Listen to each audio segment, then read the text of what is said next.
All right, ladies and gentlemen.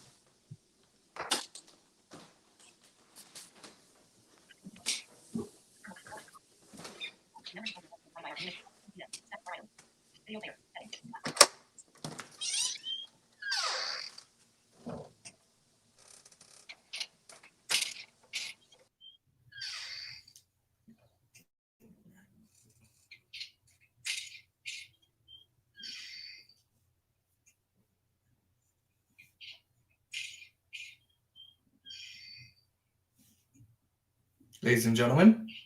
Video player. Heading. Last video. Button. On. Cat. More. Rewind 10 seconds. Button. Okay. I hope people can hear me.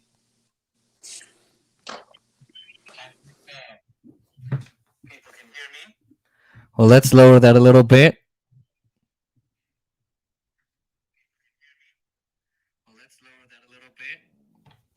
There we go. That's a lot better. So, ladies and gentlemen, we are having technical difficulties once again, but let me see if Oscar Montiel can still hear me, and we will get this post game started. For now, I am going to play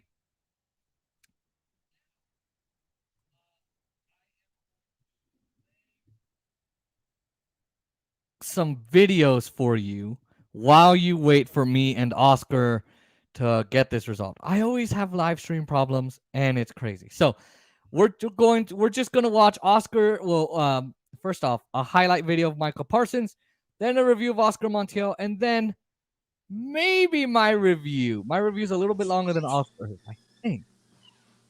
But for now, let's go ahead and listen to these videos.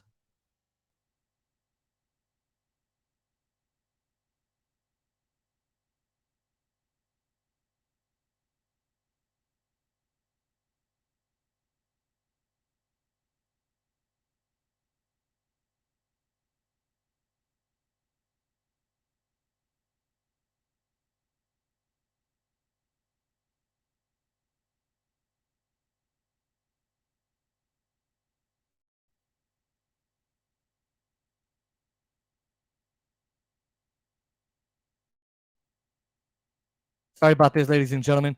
We will get this started. Yo, what is up, guys? Oscar with the new video. And this is going to be discussing my Washington football team versus Dallas Cowboys post-game reaction and analysis. Full disclosure, no good, the bad, the ugly in this video either. There was a lot of ugly more than good. And I'll talk about the ending. And why I'm not even too happy about the about the ending. But shout out to Jason Almeida, J Sports, host of J Sports. Sorry, I will be on his channel later tonight to discuss this game more in depth. So make sure you guys sub him up. I'll put his channel down in the description, and once he provides me with a YouTube link to the live stream, make sure you guys pop in and give your thoughts on the Washington at Dallas game. So with that out of the way, let's go ahead and talk about this game. So Washington, the score, let's subtract the score for a second. Let's subtract that. Both teams' offenses, more Dallas. Look, Dallas did enough to win. Offensively, they did enough to win. The defense, Taylor Heinicke is gonna be, dreaming.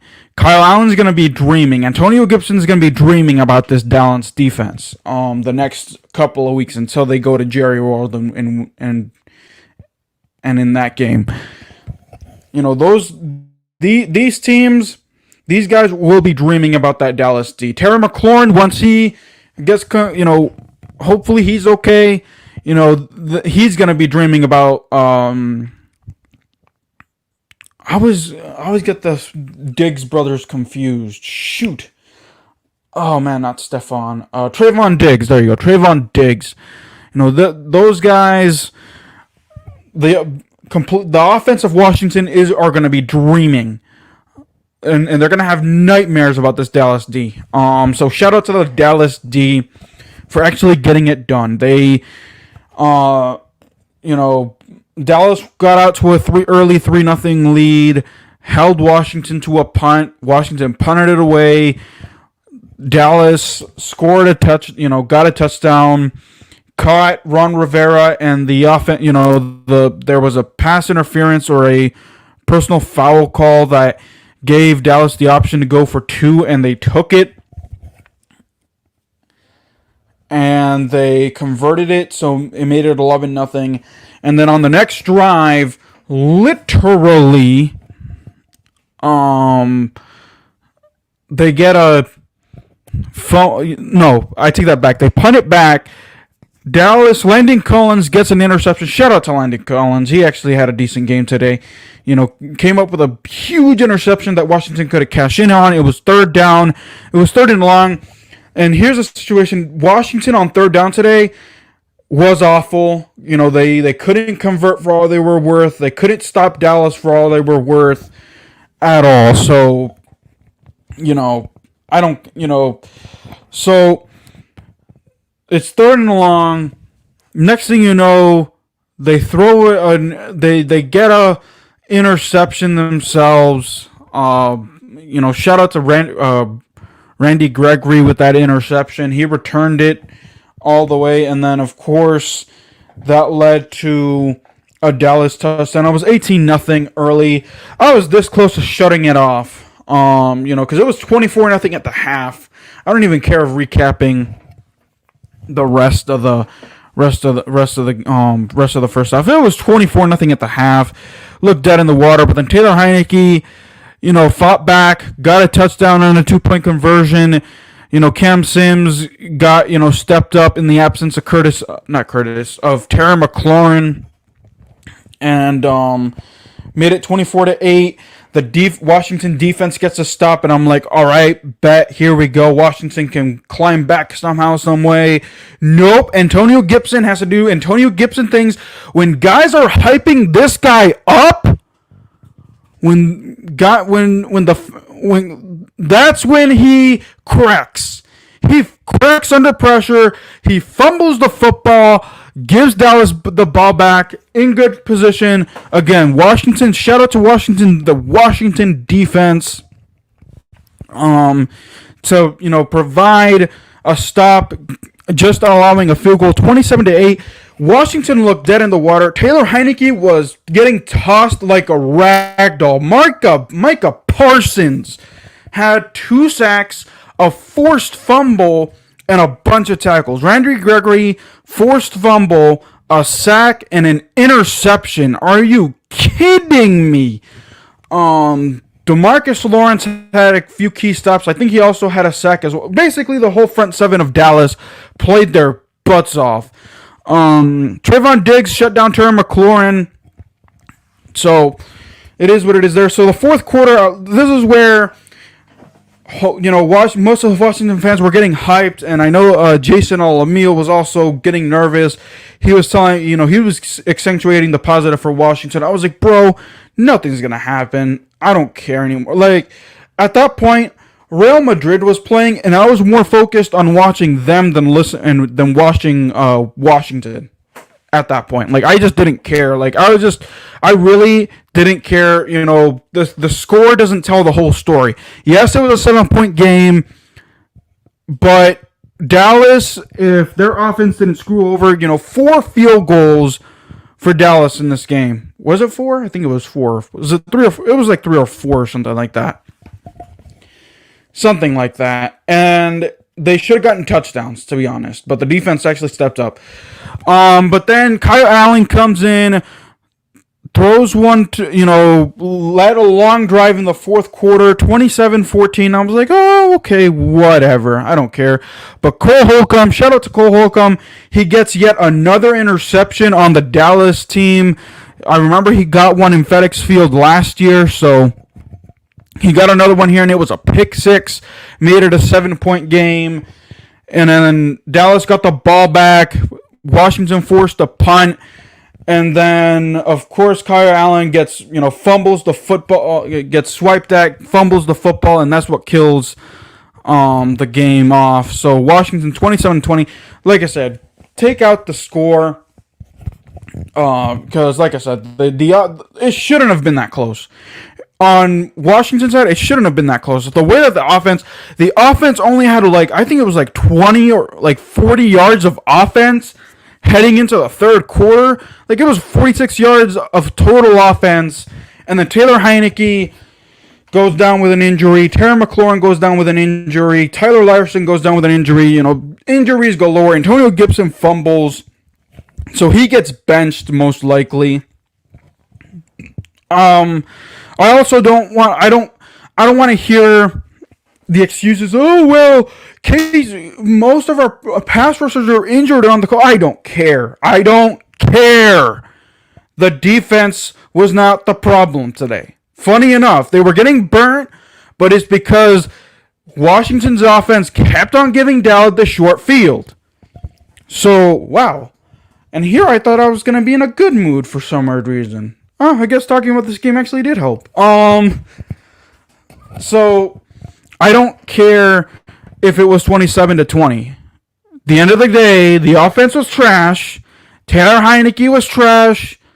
Antonio Gibson fumbled the game away. Kyle Allen fumbled the game away. DeAndre Carter, oh my God, I'm not gonna let this guy off the hook. DeAndre Carter had a catch right in his hands. Butterhands dropped it. Taylor Heineke did also. This is why I say that Taylor Heineke was trash. Anthony Brown, if it wasn't for Anthony Brown doing Anthony Brown things, either getting PI calls or dropping interceptions, having Butterhands himself, had a few interceptions for himself, but no, it didn't happen. So it is what it is there. So coaching. Don't even get me started. Ron Rivera, Scott Turner. Why do you keep on running? It was basically run with Antonio Gibson, throw. Run with Antonio Gibson, throw. Run with Antonio Gibson, throw. Scott Turner, not your best. This play calling was god awful today. You kept on feeding it to Antonio Gibson, but Micah Parsons in that front seven kept on shutting it down.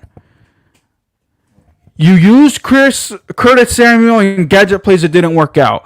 I think you only threw it once to Curtis Samuel, and that was it.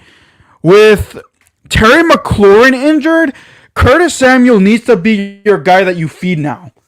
So you better have given him some more reps. It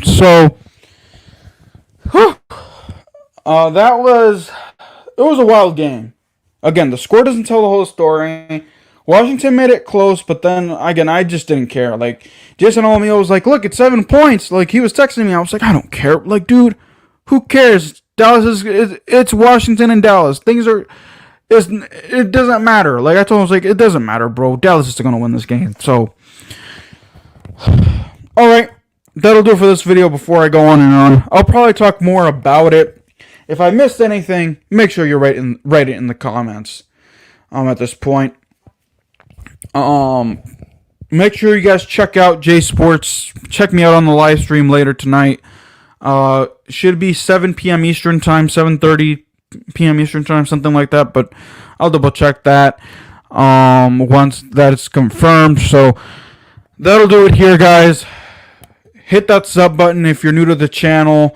Turn on post notifications. Make sure that post notification bell is turned on. Give me a thumbs up. Give me a like. Until then, guys, keep it real. I'll see you guys next time. Peace.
Yo, what is up, guys? Oscar with the new.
All right, ladies and gentlemen, welcome to J Sports. Yeehaw!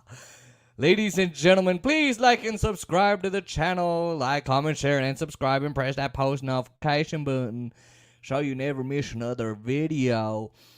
You know, I wish I would have had a video where we beat the Raiders, but you know what? We beat Washington. And look, everyone called it. I was very weary about Dallas. I'm happy I was because they almost gave it up. Offense, thank you. But we beat Washington, ladies and gentlemen. The Dallas Cowboys beat Washington. That's a great sentence to speak, 27-20. But let me just start off with this. This was a game that the team should have won at least by 20-30 or even 47-20. Not this awful one-score game. Was it one score? Yeah, it was one score. And this minimal whatever, play calling and awful gameplay by the offense. Not so good, I might add. Let me just say that. Our quarterback, didn't play well. I know Oscar tonight on the live show. By the way, we're going to have a live streaming of our both of our post-game reactions. So make sure you're on that. I will post it in the description. He's going to say, well, Taylor Heineke made some terrible throws. He was just terrible, awful. And he was. Taylor Heineke was not a good quarterback for Washington. He absolutely played like Jack Diddley Squat today. But the ground game for Dallas was, I would say, maybe mid-tier to say the least. The receivers had some pretty bad drops, and the offensive line was okay. The play calling was shit. I'm just going to put it that way. The offense was awful, and it's a problem for Dallas if they want to reach the Super Bowl. This is not a Super Bowl team. It's not a Super Bowl team with the offense playing the way it is, and I'm sorry, I am never going to take that back unless they fix it. Now, the defense gets an A in this game overall. The offense gets about a D, just about, to say the least. I think it could get an F for the way that they played, but I would give it an F had they lost. But they should have hit at least 30 or 40 points in the first half. They should have dropped 40, but they didn't. This terrible offense is not going to help this team against teams like the Rams, like the Packers, like the Cardinals, not the Chiefs. It's just not. The offense collapsed down the stretch. The defense, well, they kind of let it go as well, but they stayed hanging around. Dak was okay in the first half, but awful in the second half. Now, there also seems to be two ways that drives end for the Dallas Cowboys. Either A, they get, to third and long, and then they get a couple of drops, maybe a drop, maybe some penalties, or Dak Dak doesn't bail you out. That's how it goes. That's kind of how I see it. Now, in order of what's bad in Dallas, bad in the offense, Tom Downey had from the Dallas Cowboys report had said this. All right, so this is the order of what's wrong, what's broken.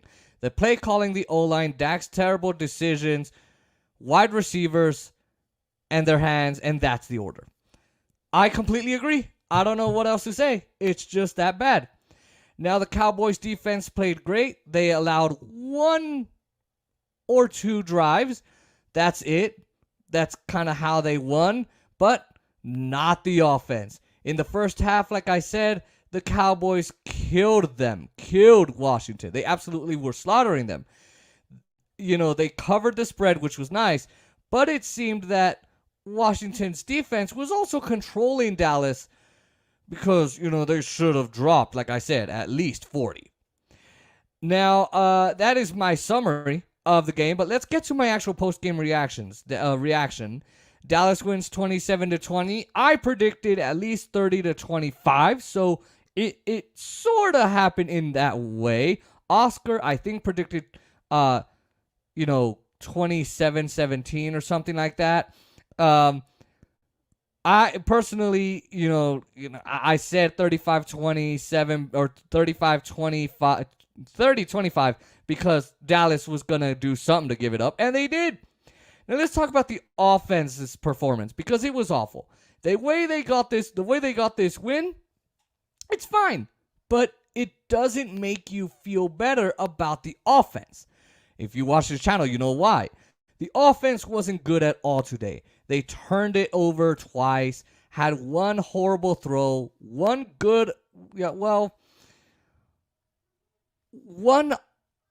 awful, terrible decision by Dak. Maybe 2 of them with the 2 interceptions. And the ground game isn't operating very well either. 3.5 yards per carry, not that great. The 3rd and 4th down game was better today, but they should have at least dropped 30-40 in the first half, as I said. Now, the entire offense, from the quarterback, the play caller, the chemistry between the receivers and the quarterback, to the receiver's hands and the blocking, is badly broken. And I mean broken. Just, no. You cannot have this keep going on forward. Now, the way the defense played, this team should have won by more than 7. Okay? They should have won more than that. Period.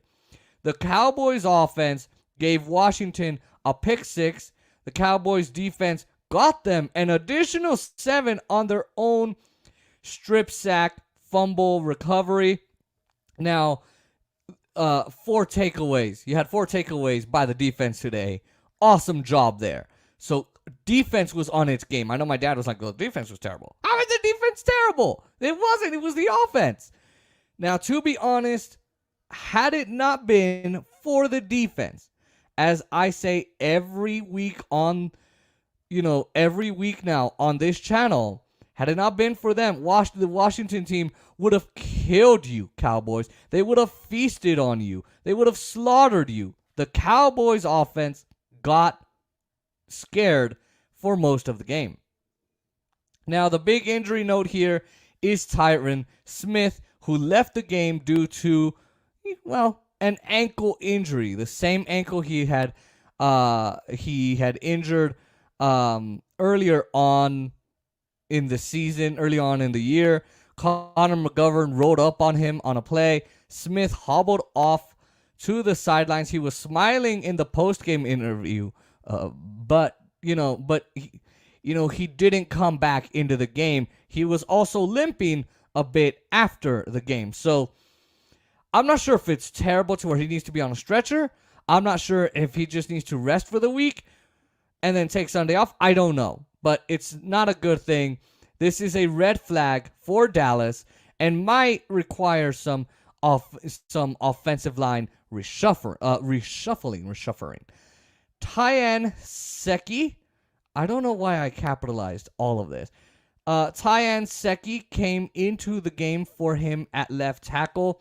That was a bit surprising, honestly. Terrence Steele checked in at right tackle. And La'el Collins was ejected out of the game for defending Dak Prescott because, WFT player came after him, and, it's a legal hit. It came after him, but, players don't like to see their quarterback hit like that. Now, let's talk the player of the year. How about Micah Parsons? And how about them Cowboys? I'm just going to say that.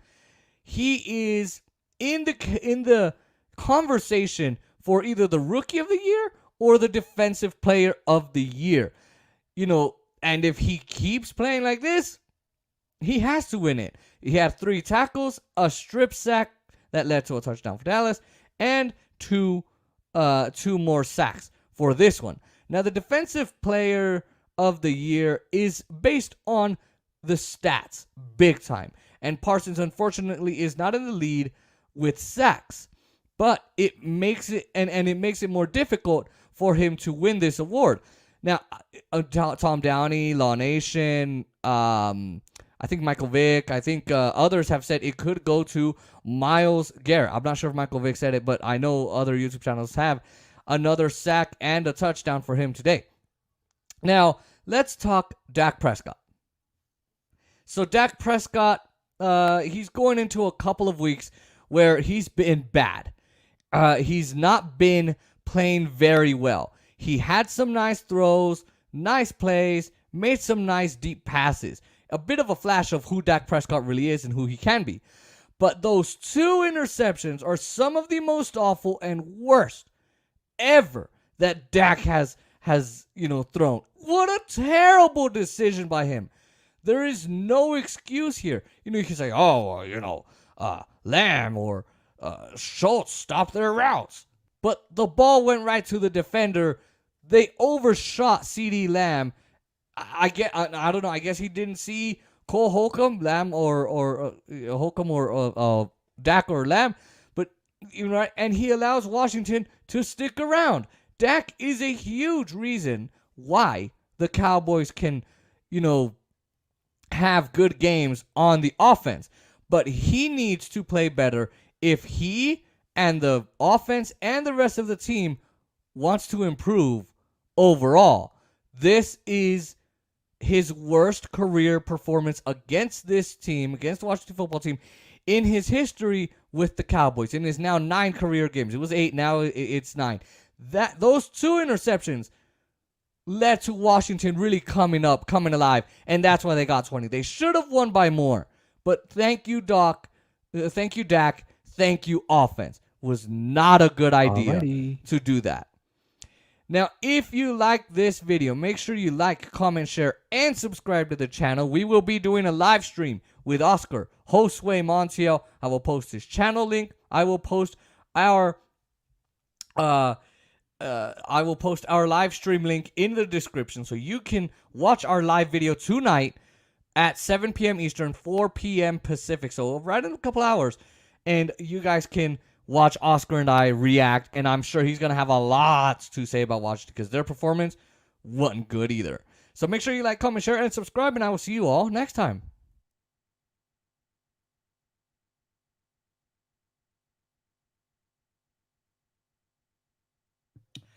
Oh, boy.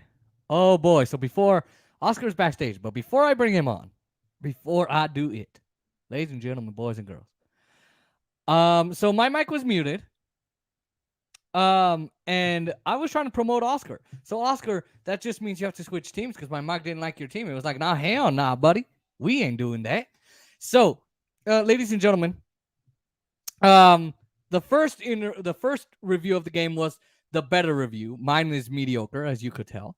That was by Oscar Montiel. It was the first one, not this one. This one was by me, so I'm sorry. Now, if you want to subscribe to Oscar's channel, do it only if he talks about Real Madrid. Because Washington's not good. Hey, my team proved it today. But if you do want to subscribe to Oscar's channel, be sure to find the link in the description. And after this video, after we're done being live, and if you're watching this back and it's not live and you're just watching this, I will post in the comments Oscar's channel. Um, and I will in the comment I will also post his Twitter at Oscar J Montiel 37. Again, that's at Oscar J Montiel 37. So make sure you subscribe.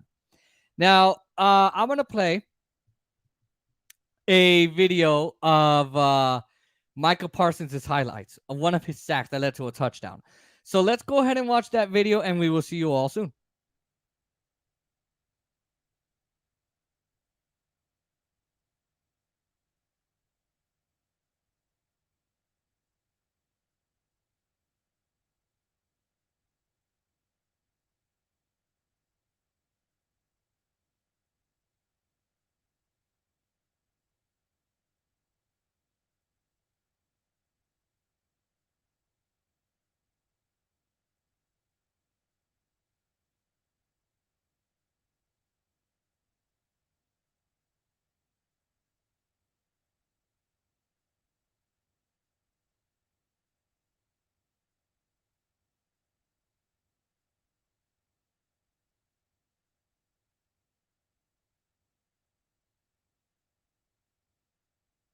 Okay, ladies and gentlemen, here we go.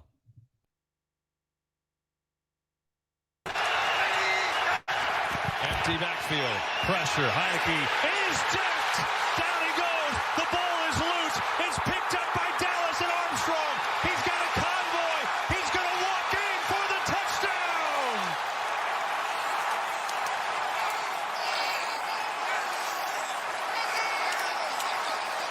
Micah Parsons with the sack, forced the fumble, and Dorrance Armstrong.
Okay. All right.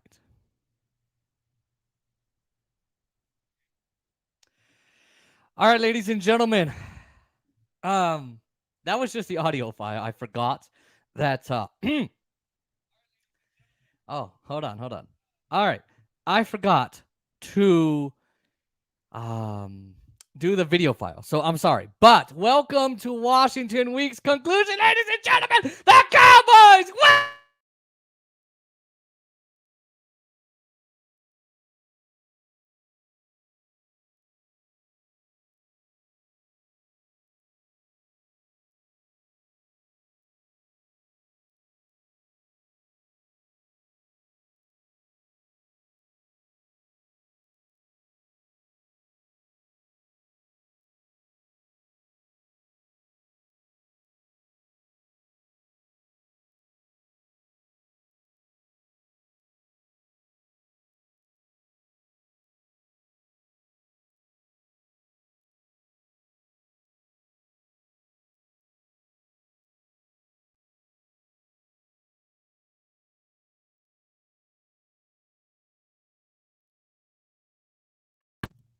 Okay, I'm sorry. I don't know where I was. But Oscar, let me know if I'm muted still, Oscar.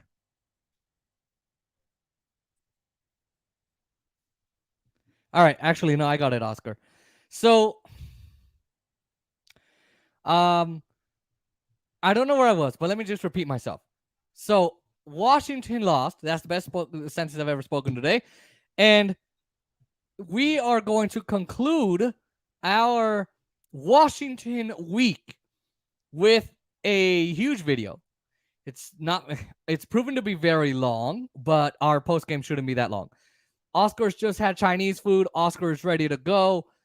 So this interview is with Oscar Josue Montiel. It's not much of an interview. It's more of us just kind of reacting to the game. We've both got a lot to say about each of our teams. So here's the way it's going to go. We're both kind of going to go back and forth. We're going to start with injury notes. Then we're going to review the game. And then we're going to give our playoff pictures, what we think our playoff predictions. And we're going to conclude with that. And then I am going to be on his channel for Washington Week Part 2. So make sure you guys are paying attention to my Facebook and Twitter, and make sure and possibly Instagram, mostly Facebook and Twitter, and my YouTube channel. I will be posting a lot more now that it's going to break from school. So I will be posting all of his links, as I said. But for now, ladies and gentlemen, please welcome. I love to do this. Sorry, Oscar, but I gotta do it. Ladies and gentlemen, boys and girls, and Oscars, please welcome the losing side of the debate, the losing team. Ladies and gentlemen, please welcome Oscar Josue Montiel, host of Real Talk with Oscar Montiel. Oscar, what's up, buddy?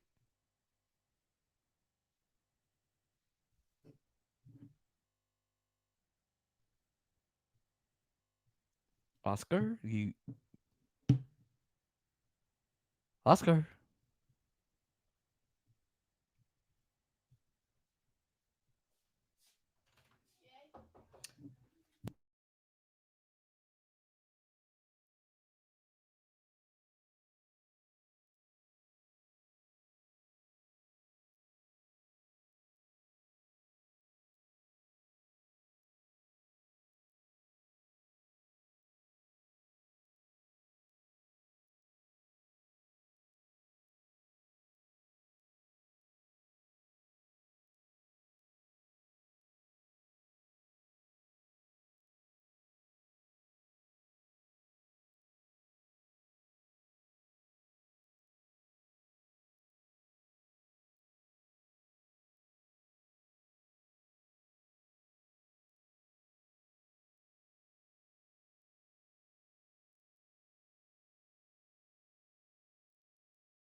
Oscar Montiel.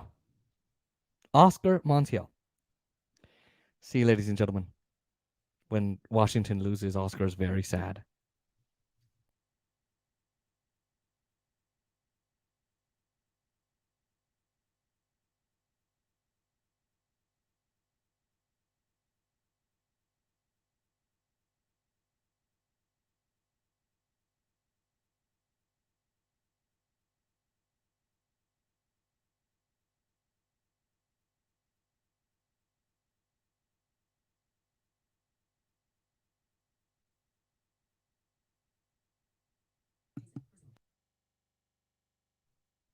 Ladies and gentlemen, Oscar's on the phone. Let's hear what he's got to say.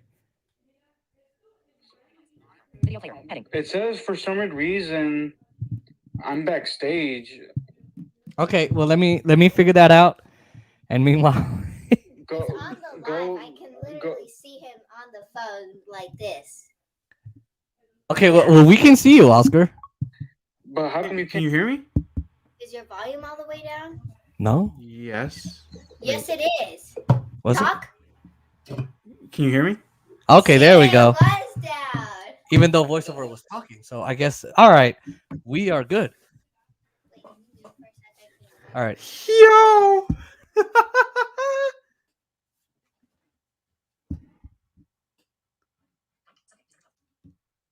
Jason. All right, can you still hear me? Yeah. How about now? Can you hear me now? Yeah. Boy, you know what? Technical difficulties. Bro, you can say that all you want, but I never had this happen to me 2 streams in a row. No, you know what? This happens to me all the time. Okay. Oh my god. So can you hear my mom, by the way? No. They're talking. No, I don't hear anything. My neighbor is here. Well, so my mom has a friend that just bought a condo here. Ugh, you guys befriend So- your neighbors? What are you, white people? Huh? Oh! I don't even hear you. That's how irrelevant your joke is. I was like, you guys befriend your neighbors? What are you, white people? White people.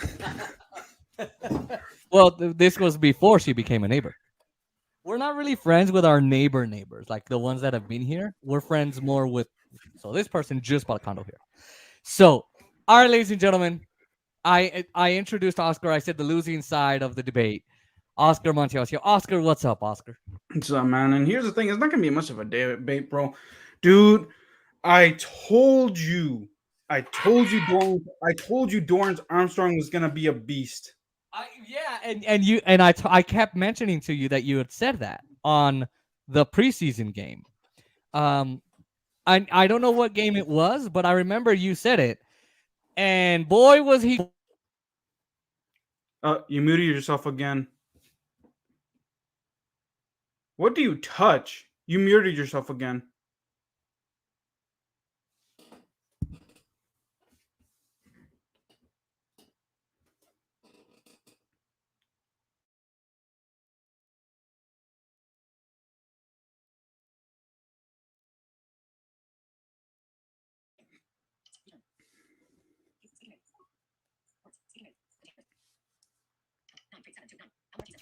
All right, Oscar, you good? Yeah, I was about to text you that you muted yourself again, so I was afraid that the volume would have gone down too. Yeah. Well, then you apparently you also muted yourself No, I was fine. because I had asked Oscar, "Can you hear?" So, all right. Dude, no, what do you what's keep? What do you happening keep is, on? What do you keep remember on? how I told you my cable is broken? Yeah. So I guess I touched the cable. Like if I move it. So I need to go to Target definitely. So Dude, I yeah, remember get- that you had get a mentioned new- it. Dude, what do you do to your own mic, bro? Because I Dude. moved, and my mic and my cables are intact. No, so here it was after I came back from Reno. I had left it in the suitcase for like the next 3 days. If you remember, I had some videos on this channel that I just had not posted, like with a microphone. I just did it like that. Well, after my Reno trip, I pulled it out, right? And I pull out the cable. Everything's fine. I'm like, why the won't it connect? And it's because something broken, like the part that connects to it. So now I need to leave it in its position. Otherwise, it's going to go crazy. So That's wild Aside- because when I moved to a new location, my cable was I kept it because I remember I packed everything. Like I packed everything. I packed everything that was in my room, from mics to everything. I even put the cable in its own little suitcase or whatever, so that way it wouldn't get damaged. And I didn't even like unpack it until like maybe like 3 days later or something like that.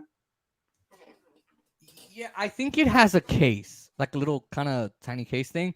And I just didn't take it. And what I should have done was taking the cable off of the microphone and then put it in the backpack because all my other cables were there. The camera. Uh-oh, it happened again.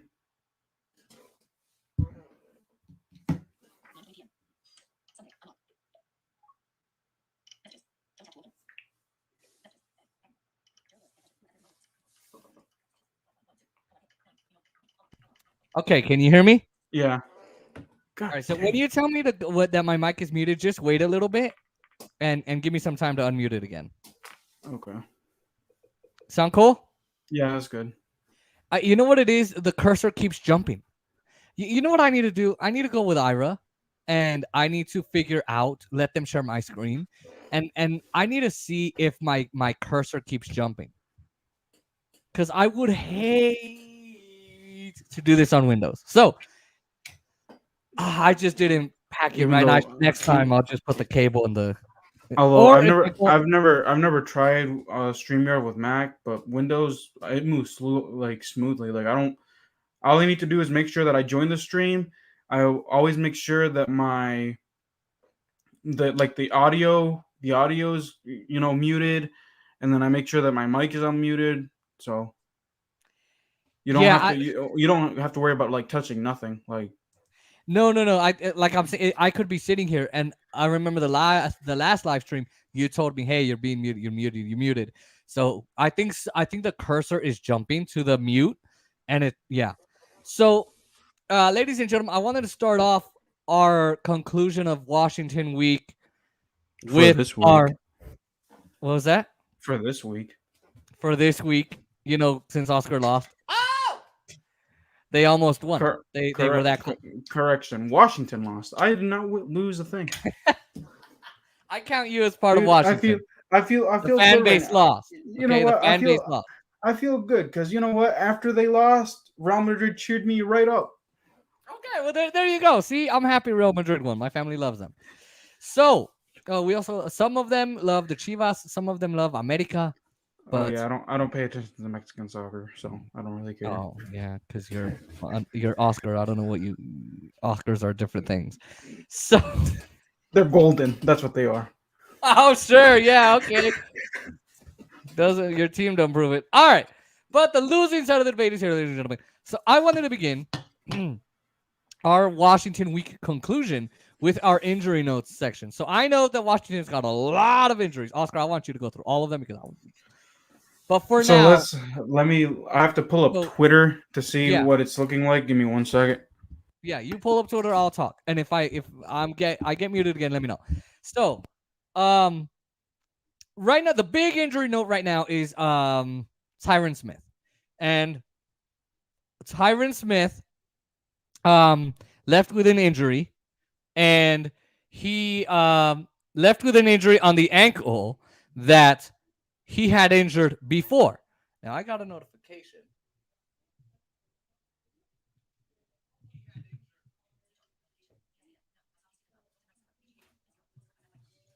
All right.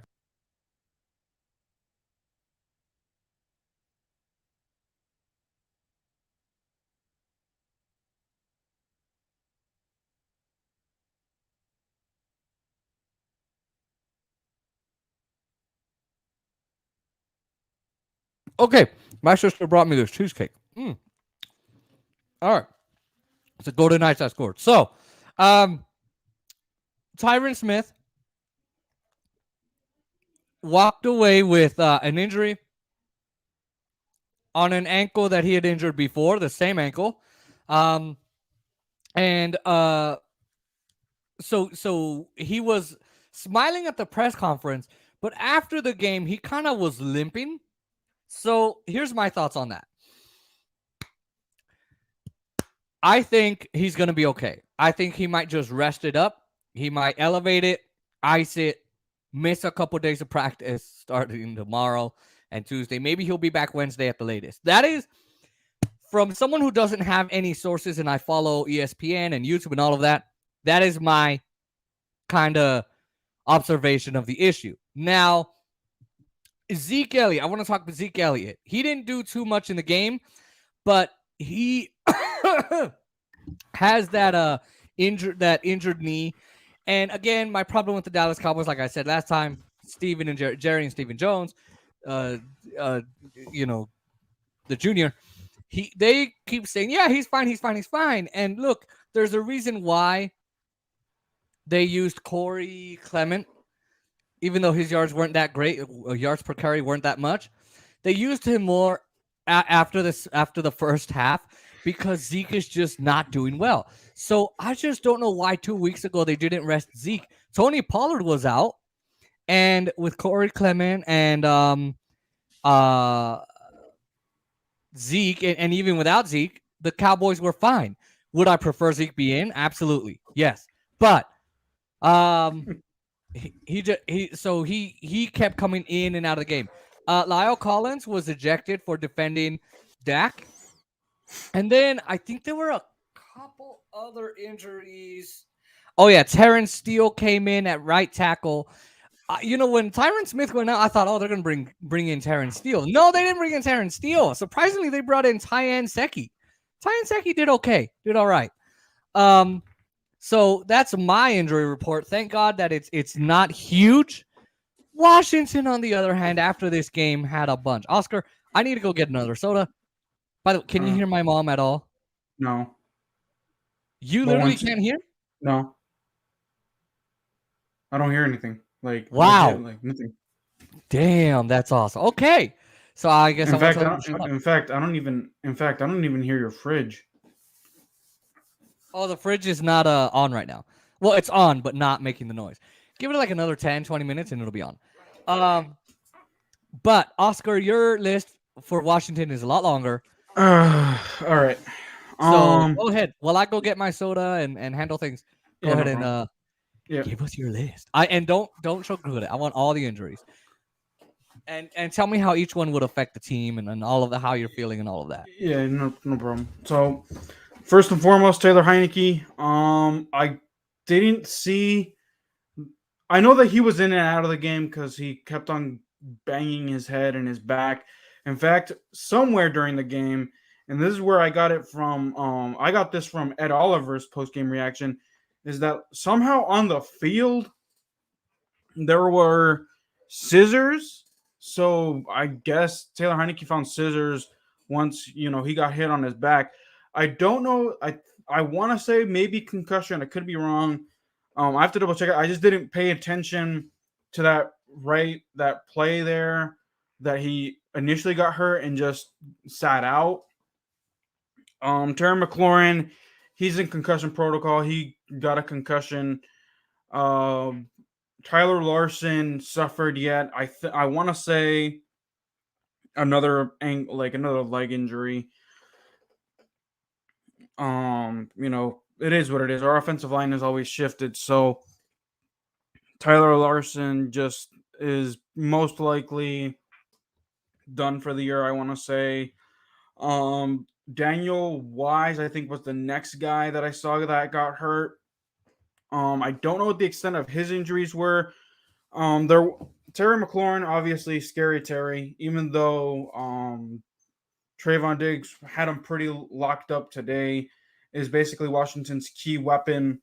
So hopefully he's okay for the Eagles game because he basically can torch the Eagles. He has been torching the Eagles ever since he stepped into the league. Taylor Heineke, that's a tough one because he's had up and down games like today. In other games, he's pretty solid, but we'll have to wait and see about him. Me personally, I don't care if he's okay or not. I think that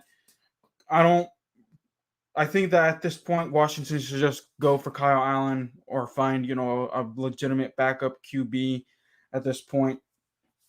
Give Kyle Allen the reins because I don't know if Taylor Heineke would be good to go. I think he's also in the concussion protocol.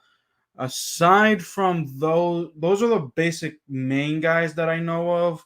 So we'll have to wait and see what happens with those guys this week because those are, key guys that we're missing. Obviously, heading into the game, we're missing J.D. McKissick. We're missing some key the backup pass rushers due to them being on the COVID-19 list. So that's the injury report for me on my end. So Jason, hopefully you are back. Let me know if you are. Oh, I guess not. I guess I'll see. Let me see what else. What Can you- other? Oh, All right. Yeah, You're- I had gotten back, and like I told you, I knew it. This cursor keeps fucking jumping. So I think what's happening is the cursor keeps jumping to the mute and unmute, and I'm done. I'm so tired of it. So, all right. So those, I mean, I saw Terry McLaurin, and Terry McLaurin was prove me right or prove me wrong. I thought Terry McLaurin had an all right game before he went down. not really. I mean, Taylor Heineke couldn't even get him. I mean, he do you think? basically did next to nothing because Trayvon Diggs had him pretty locked up. Yeah. Like, So where do you did they not? So I want to ask you this question as a whole. I mean, the first half it's 18-0. They watched your review. I act like there's people watching. Okay, by the way, here, listen. Can you hear my fridge? no, All right, here, hold on. No? nope. Okay. All right, so I guess it won't be that bad, but if you were here, you definitely hear it. But it's 18-0 in I was gonna say 18-1, but you can't. Yeah. 18-0. Your defense just what went wrong with that defense? I mean, I know you kind of reviewed it, but I mean, what wrong And with the that defense first was half that going they could do so much. I mean, the offense kept it's the on offense. giving the offense kept on giving the ball away. So they kept on giving Dallas short field. So the defense, they can do so much, but if you're already in plus territory, like the best thing you can do and hope for is that they just give up a field goal, less, a field goal or less. So the Right. defense wasn't the problem. The offense was the problem was the offense. And I already spoke on it that the play calling was awful because they kept on running it to Antonio Gibson and Micah Parsons, Dorrance Armstrong. Those boys were just tackling Antonio Gibson like he could not get anything going at all. And when Antonio Gibson did get something going, he fumbled the football, so they benched him because there's no time for mistakes. So Washington lost the turnover battle. The offense was the weakness for today's game. So Yeah, and I mean, I have some notes here that I took before the game. After the game. Let me get to this here. The offense to me was not good at. I said not so good in my review. It was trash. I think what both of our teams are suffering right now is a bad defense, a bad offense. Your defense is doing better than your offense. And yeah, but here's the thing: you got your quarterback. We got You a got quarterback, but you he's got not your been doing good the last couple of weeks. Look at But yeah, have our you been quarterback is not winning? doing good. Have you been winning? Have you? Are you guys went back? You guys went back. You see, this is what I Sure, don't and like. look, hold on, This is hold what on. I don't like about Cowboy fans and Cowboy fanatics is that when they're on a high, like for example that 6-1 start that Dallas was on, and then they lose to the Denver Broncos, they're like, oh okay, whatever. But when they go like on that 2 or 3 game losing streak, they think it's the end of the world. I'm like, I don't think it's the relax. end. Relax. Hold on. Like, did you ever see like Skip Bayless and like Yes. other Cowboys fans? They were like, "It's the end of the world. We're not ready, man. Y'all got your quarterback. Y'all. The only thing is that your best player on the offense is Ezekiel Elliott is banged up, and Yeah. I don't know why. You guys have not taken I just care spoke of on this him, too. and Yeah. and Tony Pollard somehow gets hurt. Yeah. Which, Well, by the way, and at first they said, "Oh, it's not so bad. It's not so bad," and then he's not in the game. But hold on, let me just. So, like we got before we legit have no quarterback. no, you don't. But let me just say this before I go on my rant. I'm just gonna say this: I'm a Cowboy fan, yes, and I'm a Knights fan, yes. When they're on a losing streak, even when they're on a winning streak, I don't just like to come out. Look, yeah, they're on a winning streak, but I like to tell you, look, here's a problem that I'm seeing right now, and what I'm seeing right now is some pretty. I don't. Dak is great. You saw some nice throws, nice deep passes, pretty good things, flashes of Dak right there. But let me get to this, right? I don't think he played well, but the ground game for Dallas was mid-tier to say the least. The receivers had some pretty bad drops. The offensive line was all right. The play calling was it was shit. It was bullshit. The offense is awful. And look, it's a problem for Dallas. In my view, the defense gets an A. I would say A plus, but I don't know. Someone might have to sell me on that. A for sure. Offense, a D. They should have. Here's what they should have done. They should have hit at least 30 or 40 in the first half, knowing how you guys were playing, knowing what they were going up against. They should have actually played in the first half and got that 40 points. Look, this this defense is not going to go great with the Rams, the Cardinals, the Packers, the Chiefs. It's not, because the Chiefs look like they're going to get to the playoffs.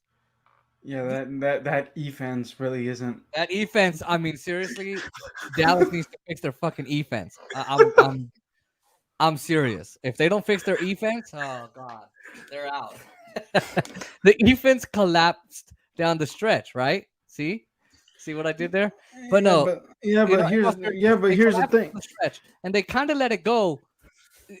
And now Dak was okay in the first half, and someone said he was awful in the second half. I don't think he was awful, but then He I look wasn't at the awful, two but he didn't interceptions. do. I mean, he didn't. He wasn't awful. He was just.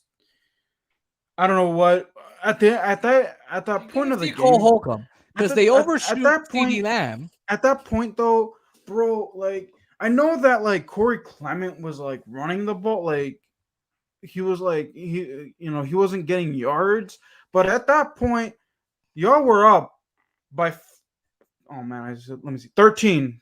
Y'all were up like 13. So my thing is, you guys, instead of throwing it on what I think it was like what, third down and something, Yeah, you guys should have just run it, because at the end of the day, Washington would have had to use their last timeout, their second timeout, and then you guys still would have been up 2 touchdowns.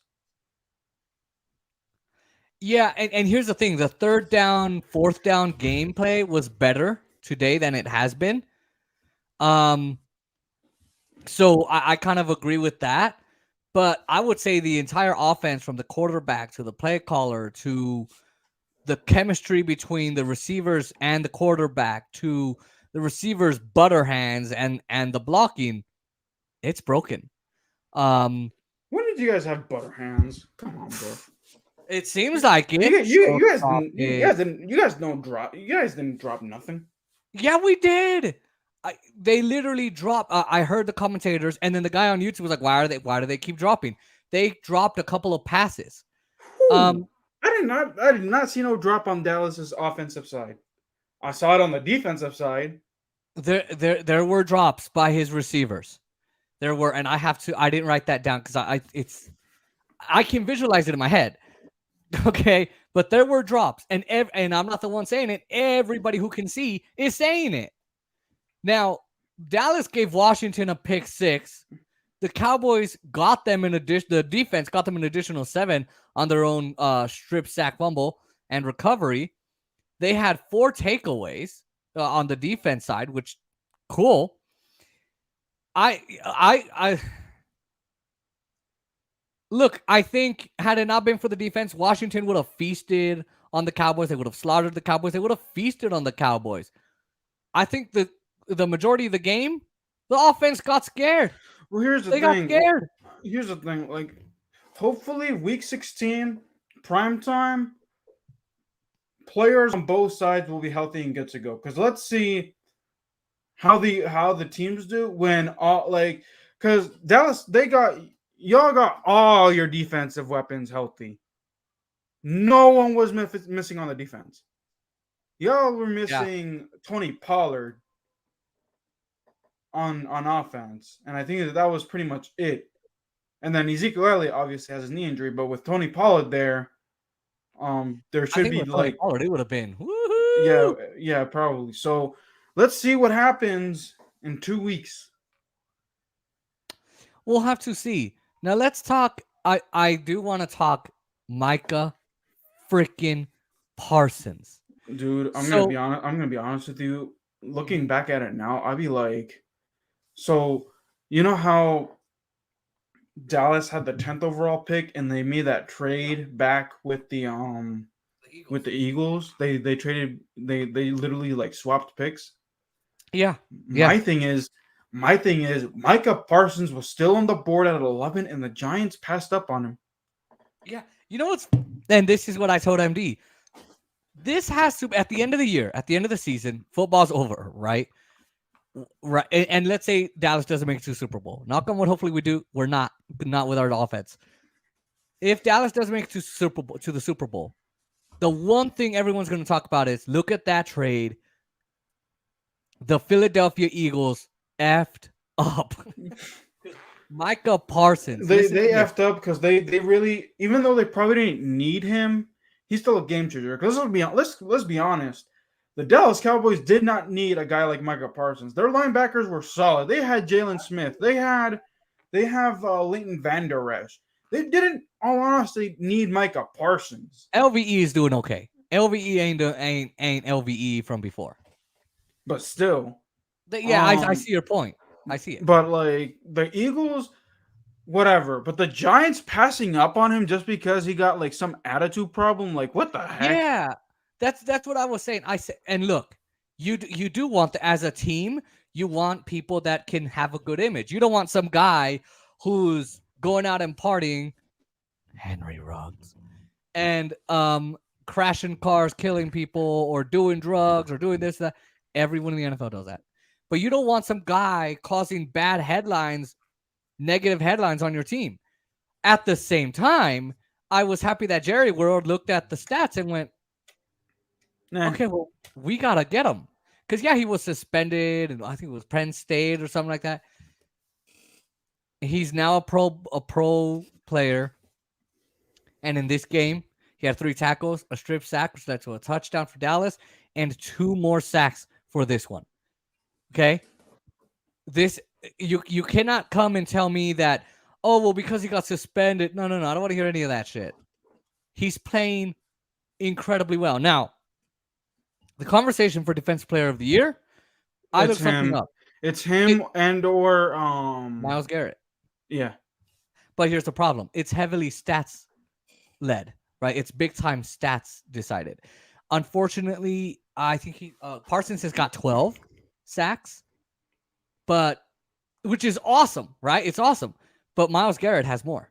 Yeah, I So- think he has like 16 or 17 or something like that from last. He had a sack at He was feasting the Ravens today. Like, oh, man. absolutely, yeah. Like, I only watched a little bit of the game because I was trying to get ready for everything. But man, the thing about Michael, You know that I thought that you overslept. really. Yeah, because like I expected you to text me like right when the game was kicking off, Oh, and I was legit. I was like, did this dude oversleep on the most important day of the week? Not even. Not the most important day of the week. The most important day of the year. of the year. Yeah. Well, we have 2 of those in the 26. Well, no, because the second once we play Washington again, the NFC East will be decided.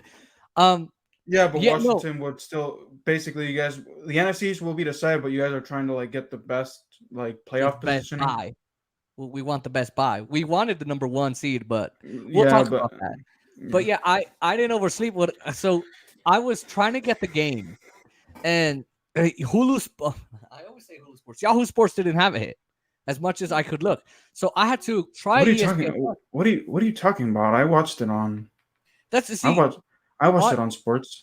I Yahoo was on the Sports. iPad and I was trying it out, and it said the Raiders game with the Chiefs, and then it had another game, and then I was like, well, let me do a search, and all it was giving me was like a bunch of the preview videos that had taken place. So I said, okay, let me try something else. No, You should download the NFL app Mhm.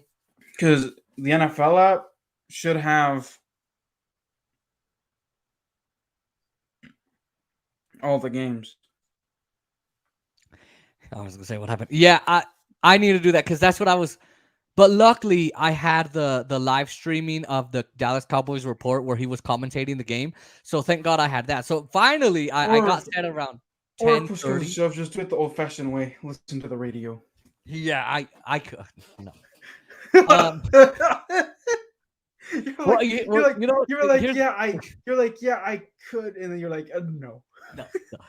I don't like football radio. I don't think they do a good job. But I sometimes listen to the Golden Knights on the radio because AT&T Sportsnet, what they'll do is once your team is playing like at home, they'll play your announcers. If they're playing away, they'll play the other team's announcers. And I don't want to hear people talking shit about my fucking team. Are you kidding me? Golden Knights aren't doing so well. Shut up. I know that. But like you know that each team has their own radio station, right? Yeah, no. I'm saying the AT&T Sportsnet, the where you can watch it, you know? Oh, Yeah. But yeah, I listen to the 98.9 KKG X Sports or whatever, Fox Sports. But otherwise, anyway, so I was good around 10:25, 10:30, and okay, well, let me watch. So at least the the Sunday night game is going to be nationally televised, so it should be on who's Yahoo playing the Sports. Sunday night game? In 2 weeks. It's in 2 weeks. Oh, that's right. Oh, I thought it was a Thursday. Oops. No, Sunday. And it's at Dallas, right? Yeah. Yeah.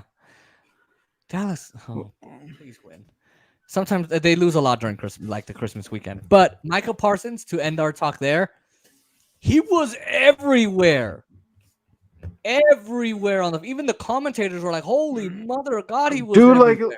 like I remember there was a pass that was almost intercepted, and like Micah Parsons almost had a chance at it too. Like, yeah, it's like he doesn't rest. It's like, and that video. I don't know if you saw the video I had showed, the 30-second clip of Parsons where he gets the sack. He tackles Heineke, and then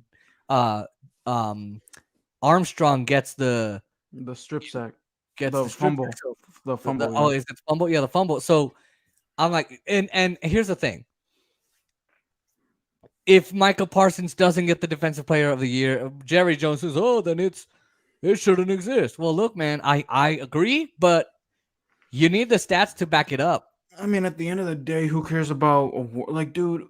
All that matters is rings and championships. Stats really don't matter.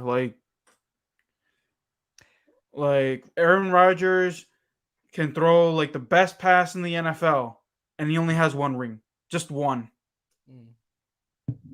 Well, Mike McCarthy was his coach, and so Tom Brady, he plays horrible in the regular season. September, absolutely. October, November, but he's clutch in January and in February, and December too.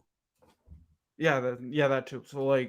So December through February, he's just Tom Brady of Tom Brady. That's who Tom Brady is. And you know what? In the Golden Knights, I know we're not on the Golden Knights. It's not hockey. By the way, I'm missing the game. Anyway. Hey, man, you're the one that said that you I know. At 5 p.m. your time. So, well, it's just, if both of us needed to do our thing, it would have been a mess had I done it that way at that time. So, I forgot my point. So, what I don't remember what I was saying.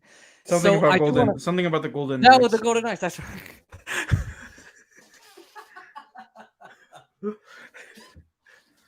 So look, I say this with the Golden Knights all the time. Alex Pietrangelo, we got him from the St. Louis Blues. We pay him $8.7 million a year. And last year, I was holding out for him.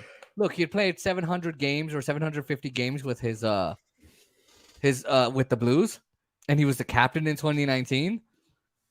And I was kind of like, come on, man, come on. This is the 60th, this is like the 40th game. You should already know your team. Come on, it's game number 50. Come on. Look, he's doing a lot more as a defensive player now, but it's kind of the same thing with him where they say, oh, he's terrible in the regular season. Postseason? God. Now, I want to go to Dak Prescott, and we're going to talk quarterbacks now. I know you're talking about Taylor Heineke. I'm just gonna save you the time. Taylor Heineke ain't the guy.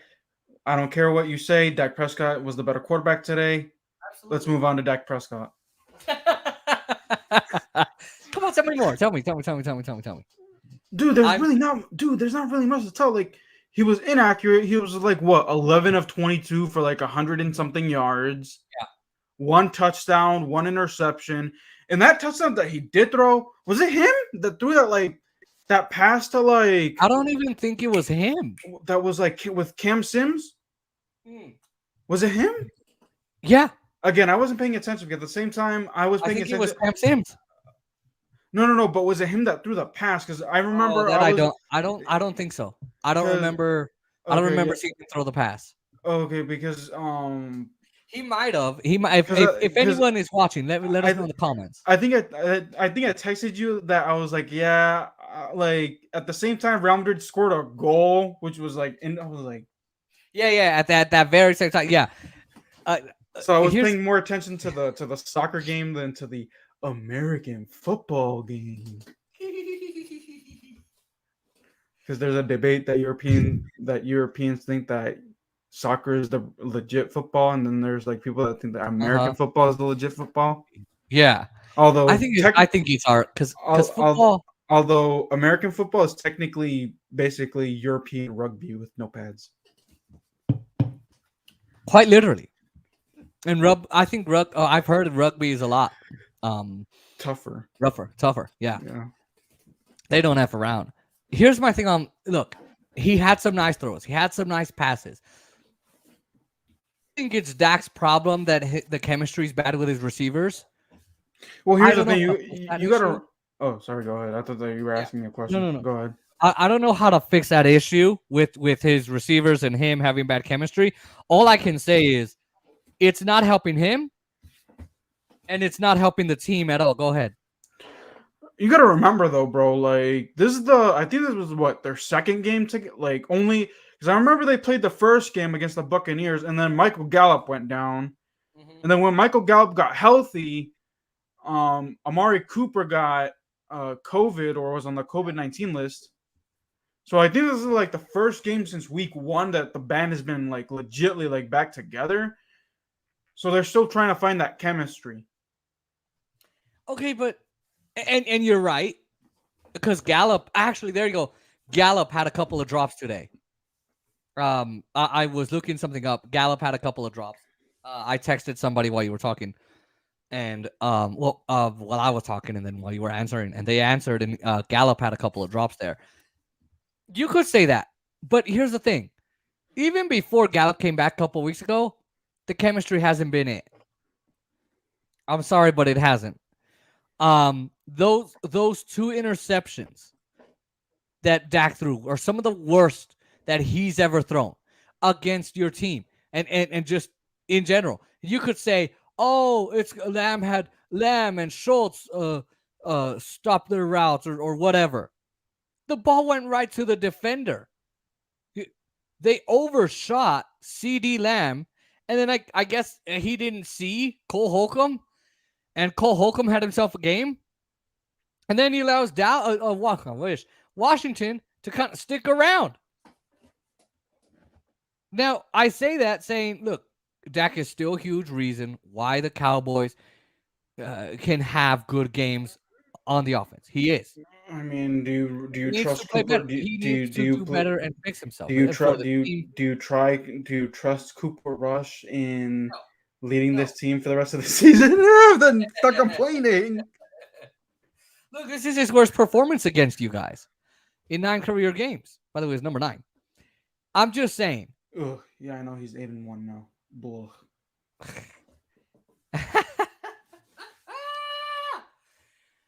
Will he become 9-1? I mean, it's in Look, Dallas, and Washington always has trouble in Dallas. And don't give me that Thanksgiving debacle because that whole team last year was garbage. So. Yeah, I don't know. They have a great chance, but here's my problem: if the offense continues to play the way they are, oh shit, that's it. That's it for Dallas. You're gonna go against. And by the way, those 3rd down screens that they keep running, why? It's never worked. The play calling is terrible. Do they not go and watch their tapes? Do they not? That's what I want to know. Because if they ain't watching their tapes, man, somebody needs to do something. Look, I'm happy with the win. I'm excited about the win. By the way, did the Giants win? Let me see. No, they got creamed, bro. Oh, they did? Oh, Yeah, that's they lost like 37-21 or 37-20 or something like that. Oh, geez, that's horrible. And who they were playing? The Chargers. The Chargers. Justin Herbert. I mean, they're not going to get far, are they? Where do you think? I mean, somehow, some way, the Chiefs found themselves into a hot streak, so it looks like the Chiefs are going to win that division. But they could win the wild card. I don't know what their standing is within the wild card, but if they make it to the wild card, they could be a decent team if Justin Herbert doesn't do stupid things. Yeah, and especially on Dak. It's not that he's doing stupid things. I think he's making mistakes. Yeah. And I'm grateful that he's our quarterback. I know what you're saying. But as a person who wants to see the team get better, and I did this with Fleury, and of course I do this with Leonard. Okay, you know that. But whenever Fleury would play, I would say, Fleury, don't get away from your net. Don't get away from your net. Stay in the net. Dive, do whatever you have to do. Do not go in front of the net. Stay behind your net. Because the minute he stepped away in front, like towards the center of the ice, boom, game's over. It just was like that. So, look, Dak, of course you're going to get flashes of Dak. But a lot of times, and by the way, a lot of times Dallas was trying to reach the end zone and Dak was trying to throw. There was nobody there. There was no window. Because at times he was trying to throw to Gallup, but he had no window to throw it. I mean, let's call it what it was. It was a defense. Like, dude, if both offenses were actually like playing like serious, and the defense, like, imagine that offense and that the both offenses and both defenses. Imagine that. Like, I guarantee you, it probably wouldn't have like been 27-20. Like, if Dallas, let's say it was a clean game. Let's say that there was no turnovers whatsoever, no takeaways, no takeaways. I think it probably would have been like 20-17 or something like that. Yeah, I could see it. I could definitely see. I always talk away from the mic. I could totally see it. Here's my issue, right? With all the bad playing that I just talked about, and I know Shannon Sharp is going to be, Doug, listen to me, Doug. Oh, Skip, listen to me, Skip. You heard the ball, you were trying to run the ball, begin to the fumble. Skip. You heard the ball, he's always screaming. And I'm like, stop screaming. Anyway, I know he's going to be like that, but with all the bad playing I described from the offense, defense is perfect. Yeah. That chemistry technically, all you guys needed was a change of coordinator. Because Dan Quinn came up, like, I remember like the first game of the season, like everyone was ripping Dan Quinn. They're like, oh, same defense. Like everyone was saying that. They're like, I don't see no difference in Dallas's defense. But bro, like Dan Quinn actually made a difference. Absolutely. And I mean, without Dan Quinn, I don't think we'd be here. So Basically. That defense is, I don't know if it's close to being picture perfect. I've listened to a lot of post-game shows before you came on and before I even started this thing and started getting on. Before I started the show, everyone was saying before that, look, the defense is what's keeping Dallas alive. Because, they keep running the ball up the middle. They keep having drops. They're not doing too great on the offense at all. In fact, I give them a D or an F. Everyone's saying that. I'm not just saying it myself. That defense should have dropped 40 in the first half and rested Dak in the fourth quarter. They should have done that. But they didn't do that. They didn't get 40, and they should have. Look, as analysts, we say, oh, it's easy. When you play the game, it ain't easy. It ain't easy. Like people used to tell me when I played goal ball, it's easy. You can just score these goals. Yeah. A lot of teams use the number system. Some of them will literally, in goal ball, I would notice that you know, like little, you know how cats have that tiny little pitter patter Yeah. of their feet? Mm. That quiet across the freaking court. We can't hear the other team moving around. If your team can move, I know I'm Man, going into dude, football, but you but can, if but your you team can, can move with blindfolds, you can hear, but dude, you can literally hear the ball. sure. But let's say, okay, let's say this. A lot of teams, what you do in goal ball is a lot of times you'll move your center and your right winger, or you'll move your left winger and your center. So a lot of times what they'll do is as they roll the ball, so let's say your center throws it, a lot of times you'll see, or sometimes actually, and MD would be able to tell you too, you'll see the right move to the center move to the right, the left move to whatever. Wait, And you can switch positions. yeah, because for example, I thought on goal ball, once you stay at that position, you're stuck at that position. you usually are, but there are some times where a coach may say, "Hey, timeout," and hey, move. Or so, and in the Paralympics, it's not really allowed as much, but especially because in the Paralympics, you see like Eliana Mason for the women's goalball team was the main center for for the U.S. team because that's her bread and butter. That's exactly what she's good at. That's her expertise. But there's sometimes where they'll be sneaky and they'll just walk to the other side of the court because what they do to you is they make you walk around the court blindfolded and visualize. All right, I'm here. Here's the. I was never good at it, but I'd have friends that would just all of a sudden I know my friend's next to me. I never And played legit goal ball, so I wouldn't know. Like, yeah, unfortunately, during my training days, like they used to they brought in an official and everything, but since our gym was so puny, like, and here's the thing, like we had to we would play 3-on-3. Yeah. But like it would be horrible. Like we would be bunched up. Like we couldn't. Like we would basically be kicking each other in the head. yeah, and Like especially I remember almost got punted in the skull once.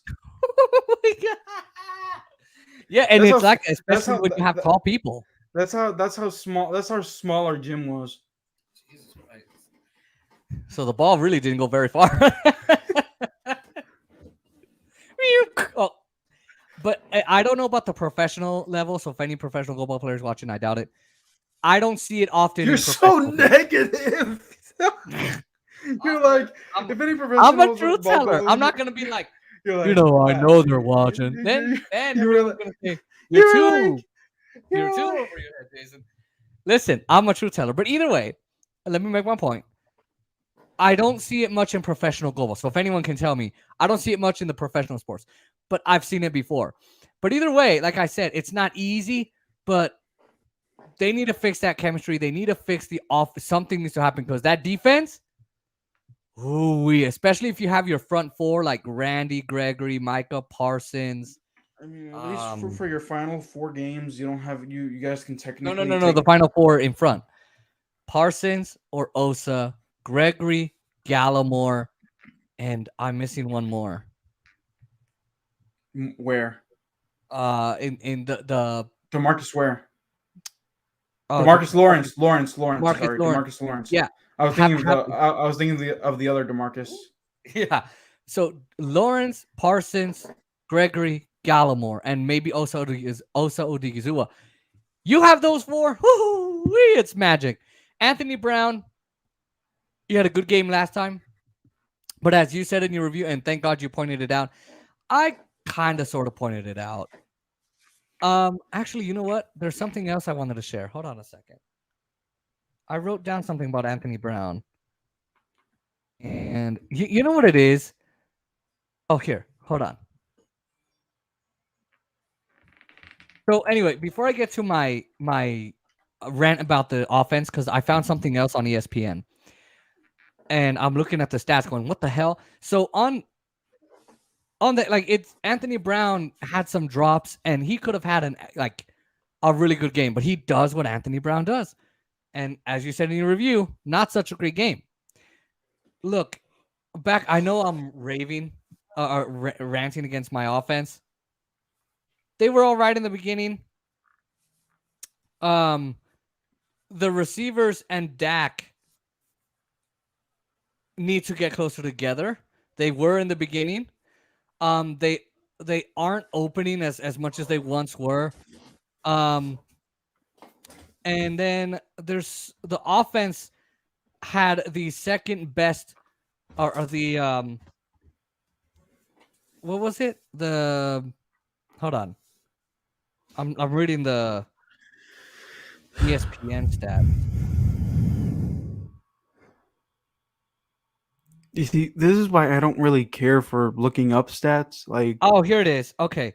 No, it's just I was trying to get my display to read it. They had their second best drive of the day, but it was killed off by a penalty and a drop as well, and on that 2-minute drive. And by the way, there were times where Dak did look in control of the offense, right? Like he just you know. Now, let me read you this. yeah. On the offense in the second half, here's what we had: punt, punt, field goal, punt, punt, pick six, punt, end of the game. First end of first half or end of first quarter. No, I'm looking at this. I'm reading the ESPN stats, and it says End of game, you mean? end of game. That's what. Yeah, end of game. The longest drive of the second half was 43 yards. It was the opening drive that got killed off because they had I think they maybe had a drop, maybe two on second and third down.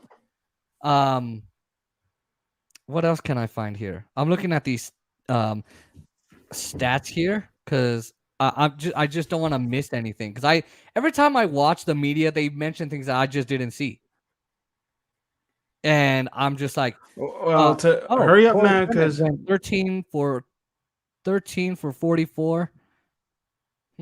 And one more carry and one fewer yard.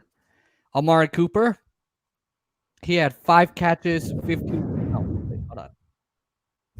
Yeah, 5 catches, 51 yards, and a touchdown. Michael Gallup had. Yeah, there you go. It says 2 drops. CeeDee Lamb, 7 catches, 61 yards, no touchdowns, but he also had 2 carries for 15 yards. The defensive line, 5 total sacks. And then of course Gallimore, he was awesome. He had a lot of pressure. Gave a lot of pressure. 2 tackles, a sack, a tackle for loss. As he played in this game. Randy Gregory. Yeah, it was good to see him out there. I was glad. He had that. He had the sack. The game icing forced fumble. I love how ESPN words this.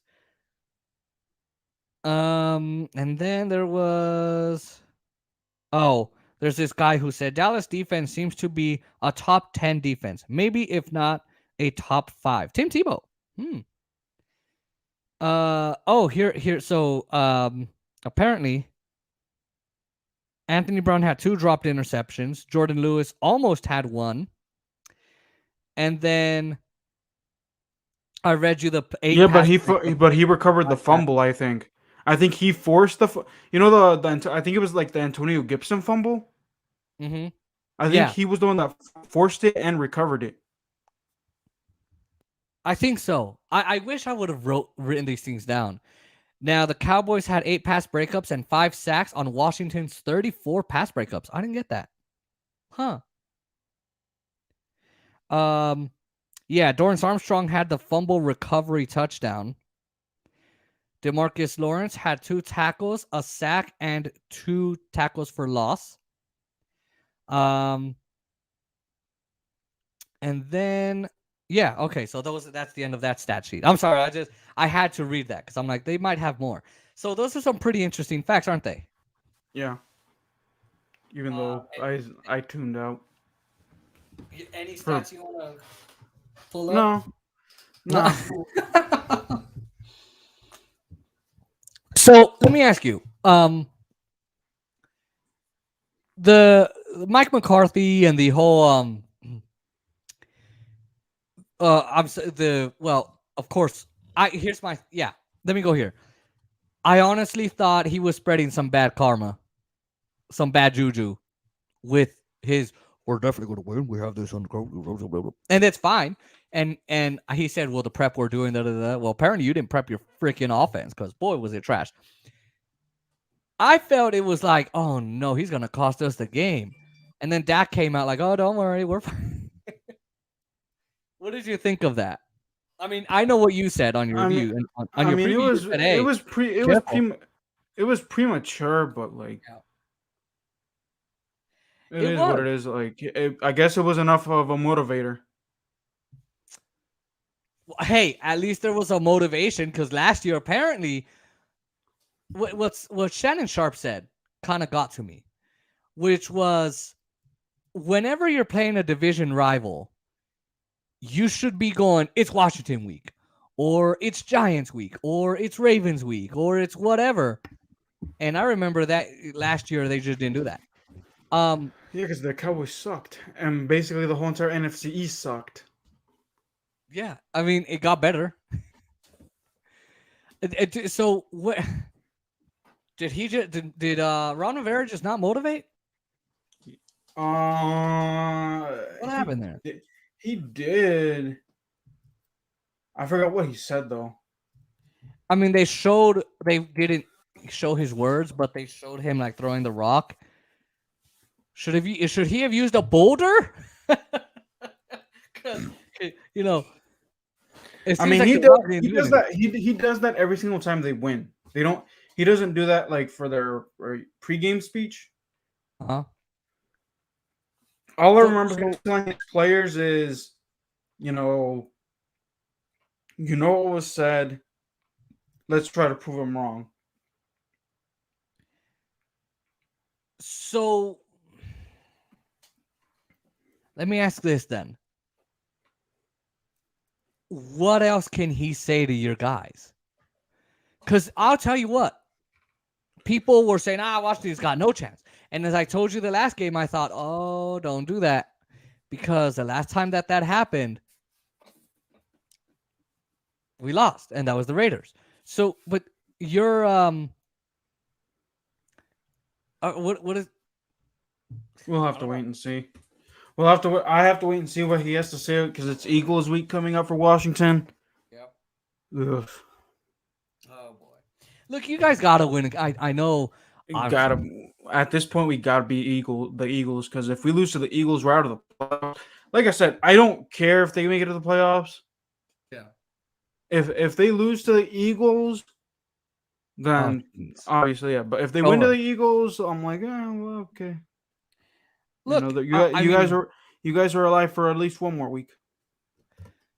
Yeah, and look, it's not over till it's over, right? But again, you got at least beat the Eagles. You gotta beat the Eagles. Well, it depends on if we get our weapons back. Yeah, you need McLaurin back, and you need Logan Thomas back. By the way, did Landon Collins play? Yes, he did. Did you not see that interception? Oh, that was Collins? The first one? Dak threw 2 picks. The first one. Yeah, the first one. Yeah, he got the first one. Okay. I'm sorry. I was just like I don't remember hearing Collins. It was probably because it was like at the beginning, like towards the beginning of the game. Okay, now I was trying to set it up. Yeah. All right. So let's wrap this So, up ladies and gentlemen. Can we wrap this up with playoffs talk? Yeah. Oh, hold on. I'm getting a phone call. Give me 1 sec. All right. So, all right. While Oscar does that, what a big interview this is. A lot more organized than the last time. But, ladies and gentlemen, Washington week has been a blast. Kind of long, honestly. I forgot to do my matchups video, but hey, there you go. Yeah, because I laid it out perfectly. You did. And I was gonna use Oscar's kind of idea of it, Like his model. format. And I got I that made it. model from. Funny enough, I got that model from Ed Oliver. You know what's funny? Because sometimes when I do my match previews, I forget. What's the word?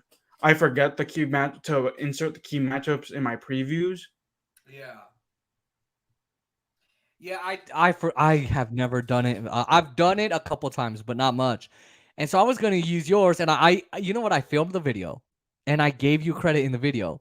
Of course, mine was a little different. I did it how Dak could do this, and how Amari Cooper could do that, how Jordan Lewis can do this, how this guy can do that, how Dix can do that.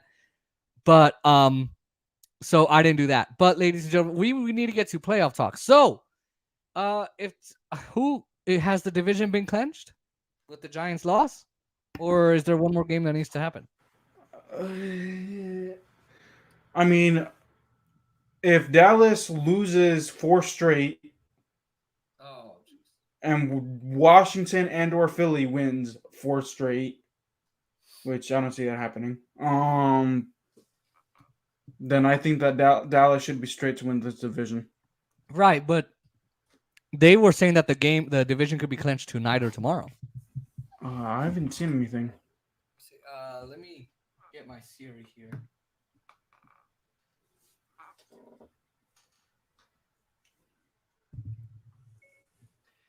Who has won the NFC East 2021?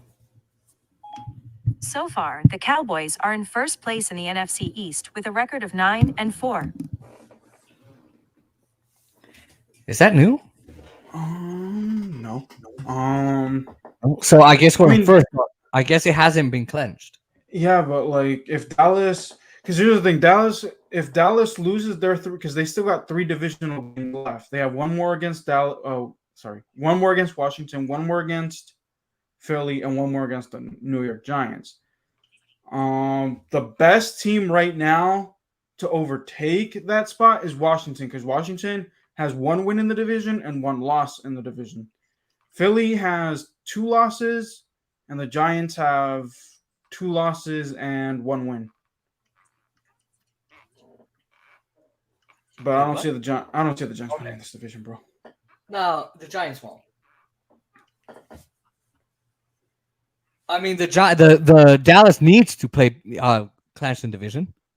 I mean, they're gonna win the division, bro. Like I said, if they lose 4 straight, especially if they still got 3 divisional games left, which I don't see that happening. I mean, to be honest, the only game that you guys should lose, and I say the word should, is against the Cardinals. So, Yeah. So, and I was trying to unmute myself. You can hear me, right? yeah, I can hear you.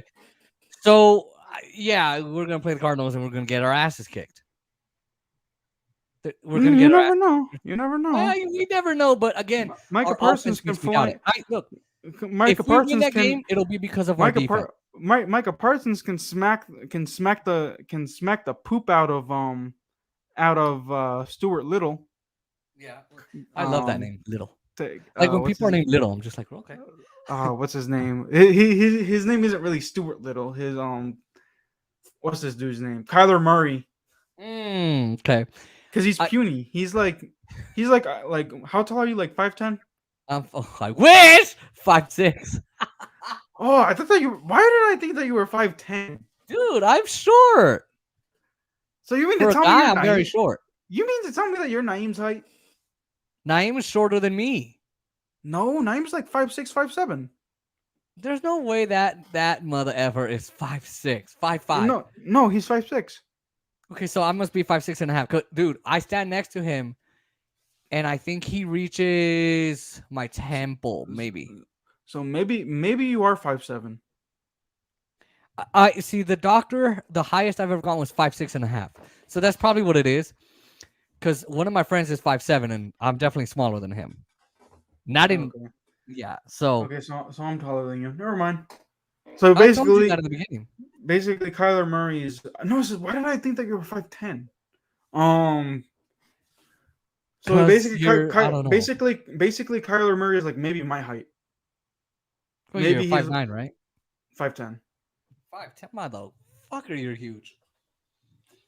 I like how I have soda and I'm still effing cursing. Yeah, Boy. I want to see if I can get a 7-Eleven delivery. I need my chips, bro. I need my chips too. I'm craving hot Cheetos right now, really bad. So when my family's asleep,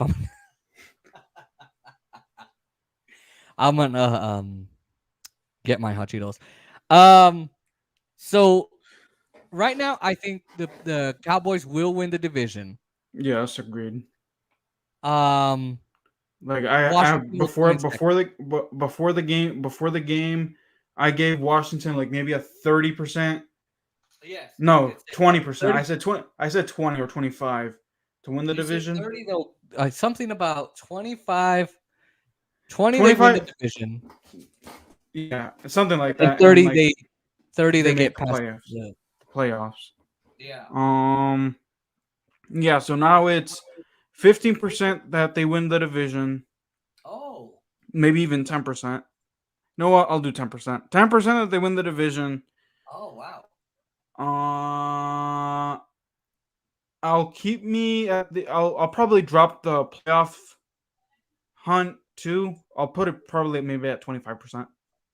Just Huh. because everyone's gunning for that last playoff spot. So They are, and I mean that's gonna be cool. I don't want to play the Cardinals. I don't want to play the Rams. I don't want to play the Packers. Unfortunately, we're gonna play one of them.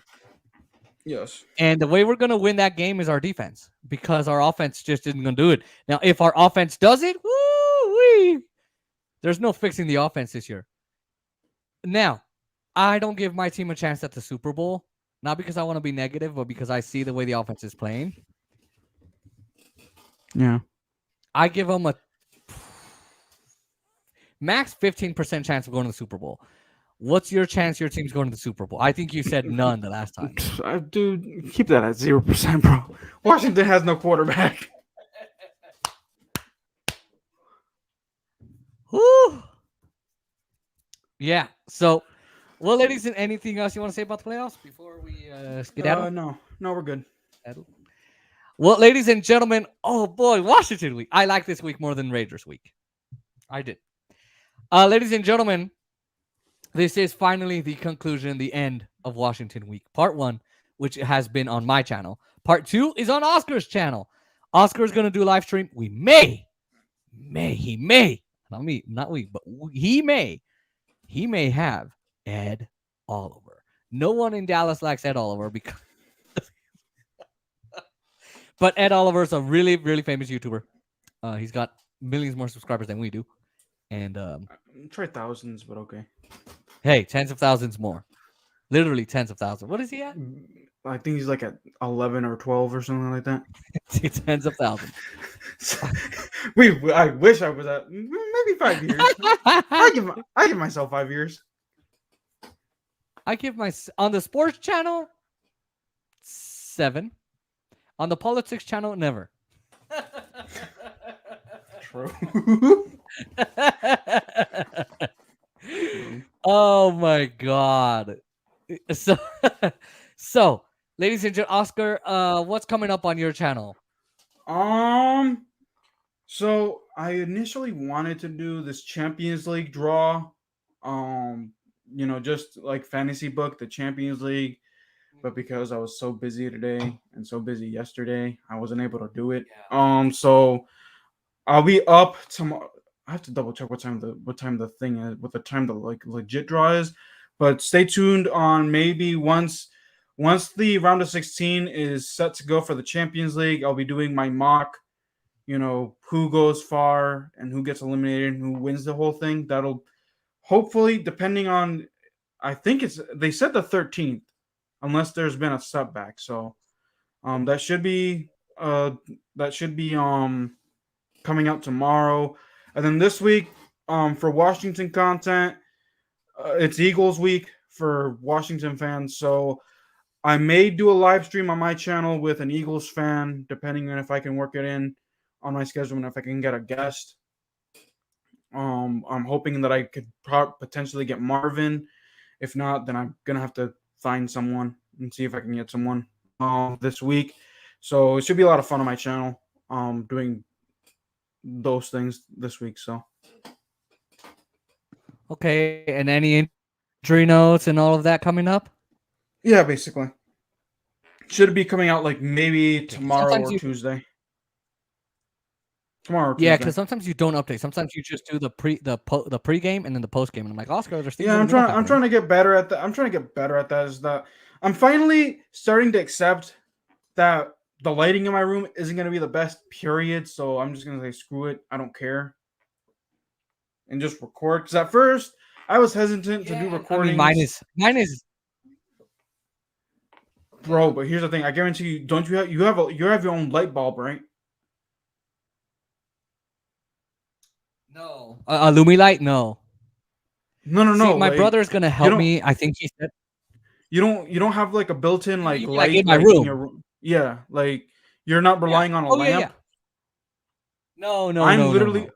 no, I'm literally relying on a lamp for a light source. Oh yeah. I think you told me on our hockey interview, the hockey, football, and baseball interview. So I think that's what the first interview you did on the channel. But at the end of the But day, yeah, mine. at this point, at this point, I don't care anymore. So I'll get better at publishing injury notes throughout the week. I mean, I was mostly on top of it this week. Yeah, this week you were very on top of it, more than me. So it's like last week I was good, this week I was bad. Last week you weren't great, this week you were good. So because that's our job is to inform everybody, like, yo, be aware that if you don't see like CD Lamb out there, that's why, or Ezekiel Elliott or Tony Pollard, that's why. I forgot to do those videos, but on my channel tomorrow, Golden Knights review. I was gonna review the one against the Flyers, but I just couldn't. I'm sorry, I got too busy with finals and all that. Well, How's post finals. how's my best boy Robin Leonard doing?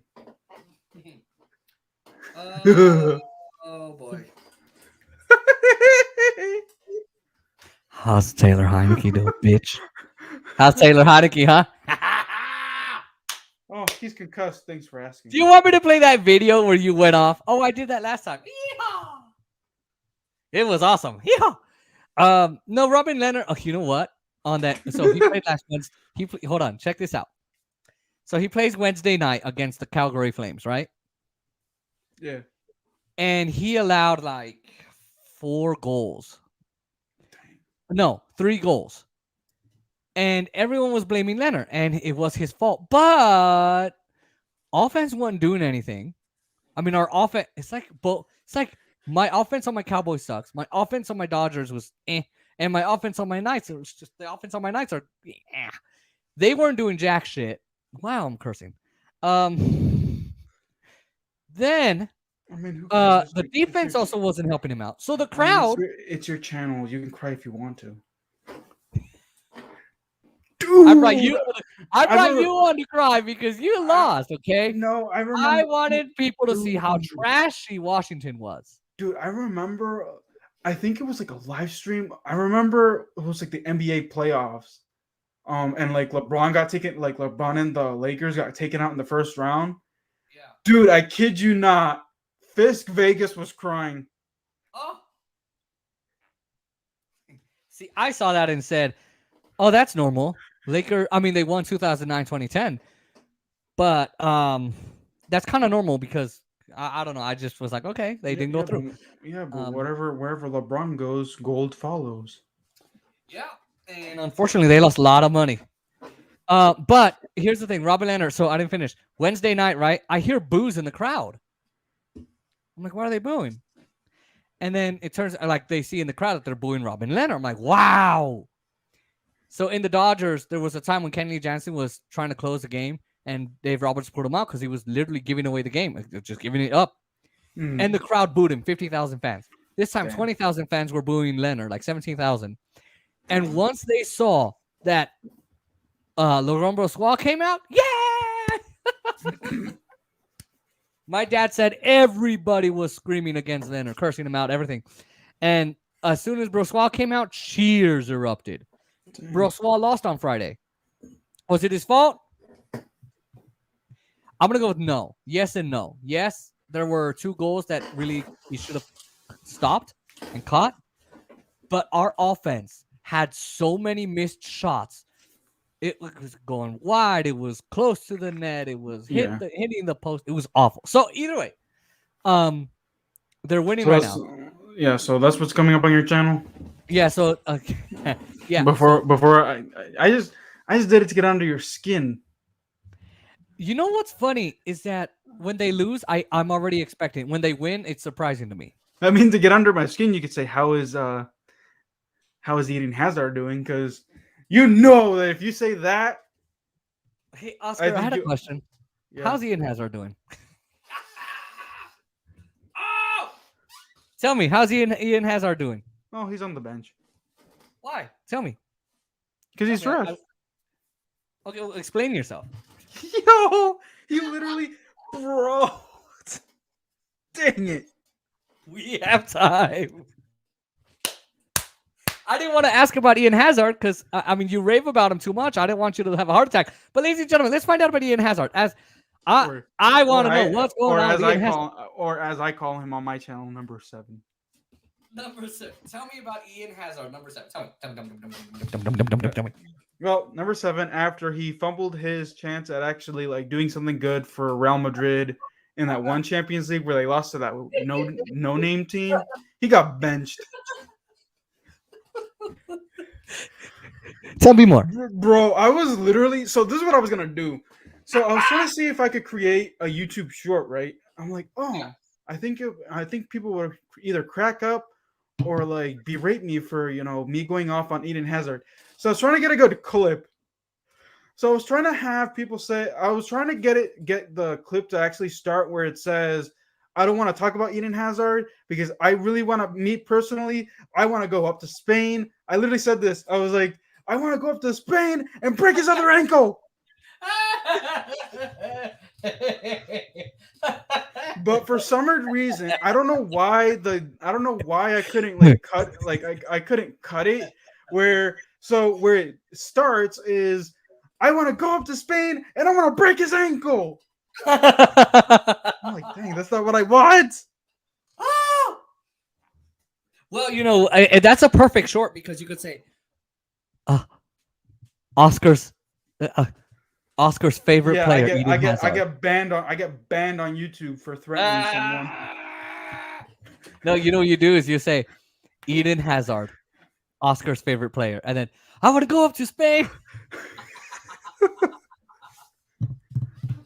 Yeah.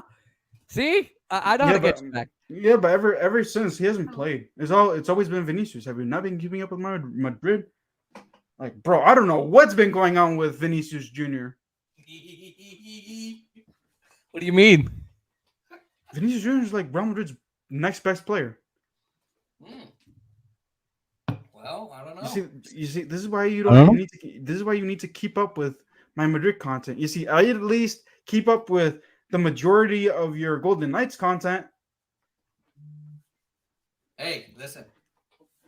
I'm too busy to click on a channel that has Washington on it.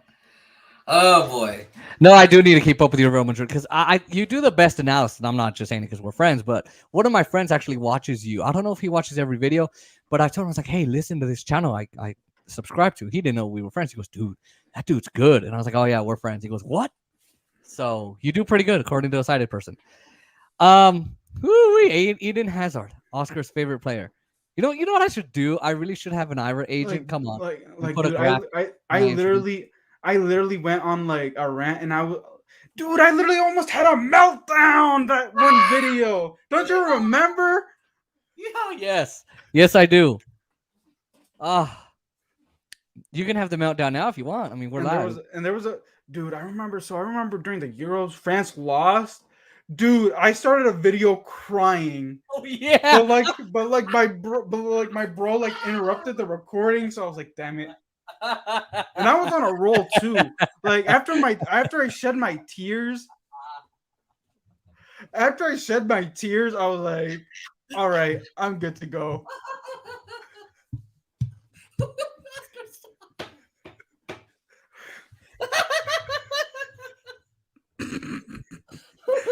Yo, Jason's dying, bro. Yo's. Oh, see, ladies and gentlemen, this is what happened. And the first time you guys had lost to who was it? Was it the Packers? The very first interview you did on my channel where Oh yeah, Taylor Taylor Heineke was bad, and you guys had yeah, yeah, yeah. the fumbles, whatever. So I was laughing my ass off, but I cut that out because I was like, "Nah, let's get serious." But this is live. Woo! Oh God. I mean, Oh Fish Vegas, they have like funny moments.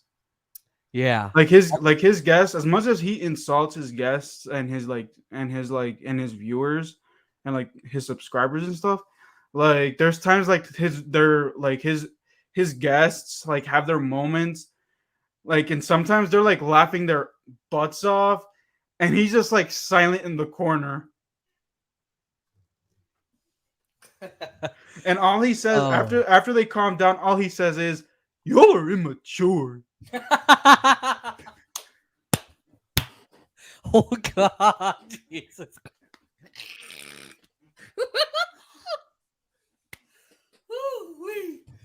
Whoo-wee. Yeah. Oh, ladies and gentlemen, what a show this has been. Woo. Yeah. Oscar admitting that he cried when France lost, and this is that I'm not French. Oh Jesus Christ. Ooh. Bro, Oh. I literally can't believe I cried when France lost.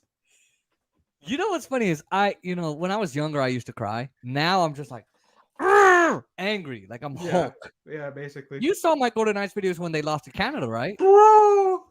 Yeah. Bro, I remember back Oh. in when it was the Super Bowl between the Steelers and the Oh, Cardinals. Steelers and Cardinals. I remember my dad's a Steelers fan.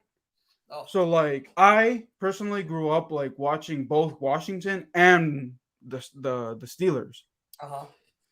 So I remember one playoff, I'm like, yeah, I wasn't feeling the Steelers that game. I was like, yeah, I'll pick the Cardinals to win that Super Bowl. And my bro was like, bro, you're dumb, in his own little 8-year-old way. No, 10-year-old. He was 10. I was 12. Oh, jeez. So like somehow the Cardinals come back and they're leading. And there's like a minute and so left on the clock for the Steelers to come back and win. And my bro's literally crying. Bro.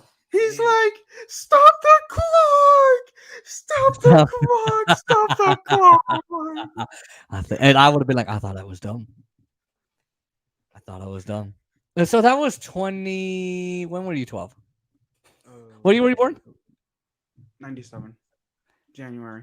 2009. Oh my God. No, it was 2008. Sorry, wait, when was it? When was this? Alexa, when was the Super Bowl between the Steelers and the Cardinals? In the Super Bowl on Sunday, February 1st, 2009, the Steelers. Okay, yeah, it was defeated the 2009. Cardinals Okay, yeah, I was 12 years 27-23. old. Okay, yeah, it was. Why was I thinking it was 2008? So wow, Steelers and Cardinals. Holy Damn, that was years ago. I remember watching that, and we had a lot of people over. Holy. I remember we It were looks like believers Oscar's in- family are a bunch of crybabies, ladies and gentlemen. Dude, I never. You know what's funny? From Yeah. all the years that like we've been like, even my family like keeps track of the Super Bowl. They don't know what football is all about, but at least they sit down and watch the Super Bowl. We never hosted like a big blowout Super Bowl party. I don't think our parties have been that big. I don't. Oh, you know what? My family has. Like when I was a lot younger, like 2009, 2010, 2011. Yeah, even 2008, 2012. Yeah, we hosted, not us, but my relatives. They hosted a huge Super Bowl party. Now it's either I go to like my dad's or we'd go to like a friend's house, or like last year I celebrated by myself. No, you watched. We celebrated watching. Oh yeah. That's right. We were making fun of Naeem. Oh, that's easy. We were making up words to the Weekend songs. Oh, that's right. Naeem can't feel his face. What did we say? Oh, he can't because of Michaela. Let me see what else. Let me see what else. No, and it was also the football too. Naeem couldn't get into Michaela's friend zone either. Yo, bro. Anyway. He couldn't get into her residential. Oh! Yo! Oh! Her gated residential. Oh! Hold on. I already know when I walk out, my family's gonna be like, "What were you doing? It was so loud." Anyway. Dang. Anyways. Whew. So yeah, go to Nights are coming up. More Cowboys news previews and all that. And then the politics channel. That's right. I'm starting my politics channel again. There's gonna be more videos. So Dude, you've been inactive on that politics channel for like 3 months. not 3 months, you son of a bitch. This dude. November 20. No, hold on. 2 weeks in YouTube and YouTube algorithm is basically 3 months. 3 months, yeah, basically. So I got a lot of work. Hey, but you know what? I got a new subscriber on it today. I was like, what? So you got 46 Earlier today. Yeah. I can't wait till my channel's at 46, the sports channel. It's still at 16. Hey man, but considering the fact where I was at it took me like forever to get to 16. So. Well, that's because you talk Washington. Nobody likes them. I also talk Real Madrid. But Oh. then again, at the time, Real Madrid wasn't doing too hot either. Oh, ouch. And you also didn't cover them as much, but yeah. So I need to do better. But ladies and gentlemen, and by the way, are we doing part 2 on your? We're doing part 2 on your channel. Is Ed Oliver going to come or? Yeah. I have to reach out to him again. Hopefully, dude. To be honest, I hope that I'm able to do part 2 because I've been called into work and I may have to travel, and I'm hoping that I really don't have to travel, bro. I'll tell you that story off here. Yeah, well, just tell your family you can't. But all right, ladies and gentlemen, make sure you like, comment, share, and subscribe to the channel. Press the post notification bell so you never miss any of these videos or live streams. Also follow me on Twitter and Instagram at FluffyJA97. Fluffy because I don't think you can see that on camera. And also follow Oscar Montiel on Twitter at OscarJMontiel37. I don't think don't follow his Facebook. That's weird. And don't follow his Instagram. I don't even think he uses it. And yeah, I don't use it at all. I don't either. And yeah, you know, I get more followers on my Instagram than on my Twitter, and I never use Instagram. It's so weird. So make sure you like, comment, share, and subscribe to Oscar's channel and only watch the Real Madrid things. I will post his channel. It's in the description. I will post it in the comments. So if you're watching this later, I will post it. Now, let me see if there are any comments before we go.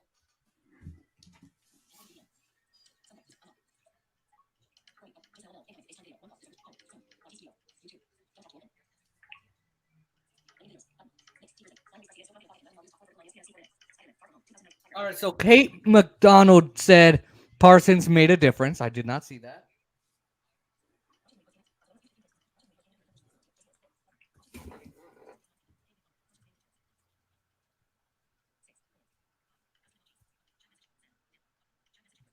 Can I chat? So it won't let me chat. Click on so what you have to do on where it says where the text box is, you have to double tap and hold. Maybe that'll open up the. Oh, okay. Hold on a second.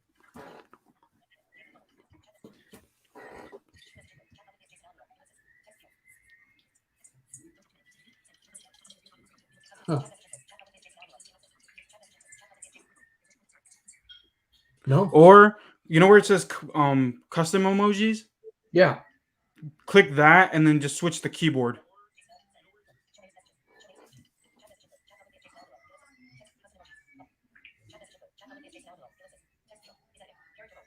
Oh, there we go. Absolutely. Parsons did great.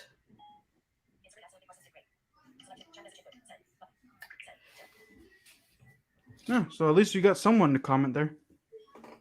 That's nice. Anyway, let's wrap this up. It was nice. So, hey, Kate McDonald, thank you so much. I'm sorry I did not see your comment earlier. That was my fault. I'm very sorry. So thank you for commenting, and let's hope Kate subscribed. All right. So, ladies and gentlemen, that is Oscar Montiel. Make sure you like, comment, share, and subscribe to his channel. Press the post notification. You know what? Just subscribe to his channel. I'm such a dick. Such an ass. Oscar, I'd like to thank you for coming on for part 1 of Washington Week. Yeah, definitely, man. This was a fun, like always, never a dull moment. Never a dull moment, ladies and gentlemen. Thank you so much. Except in the beginning, we were experiencing technical difficulties. And apparently, I'm still experiencing technical difficulties. Apparently. Now, let me just see if I can end the broadcast here.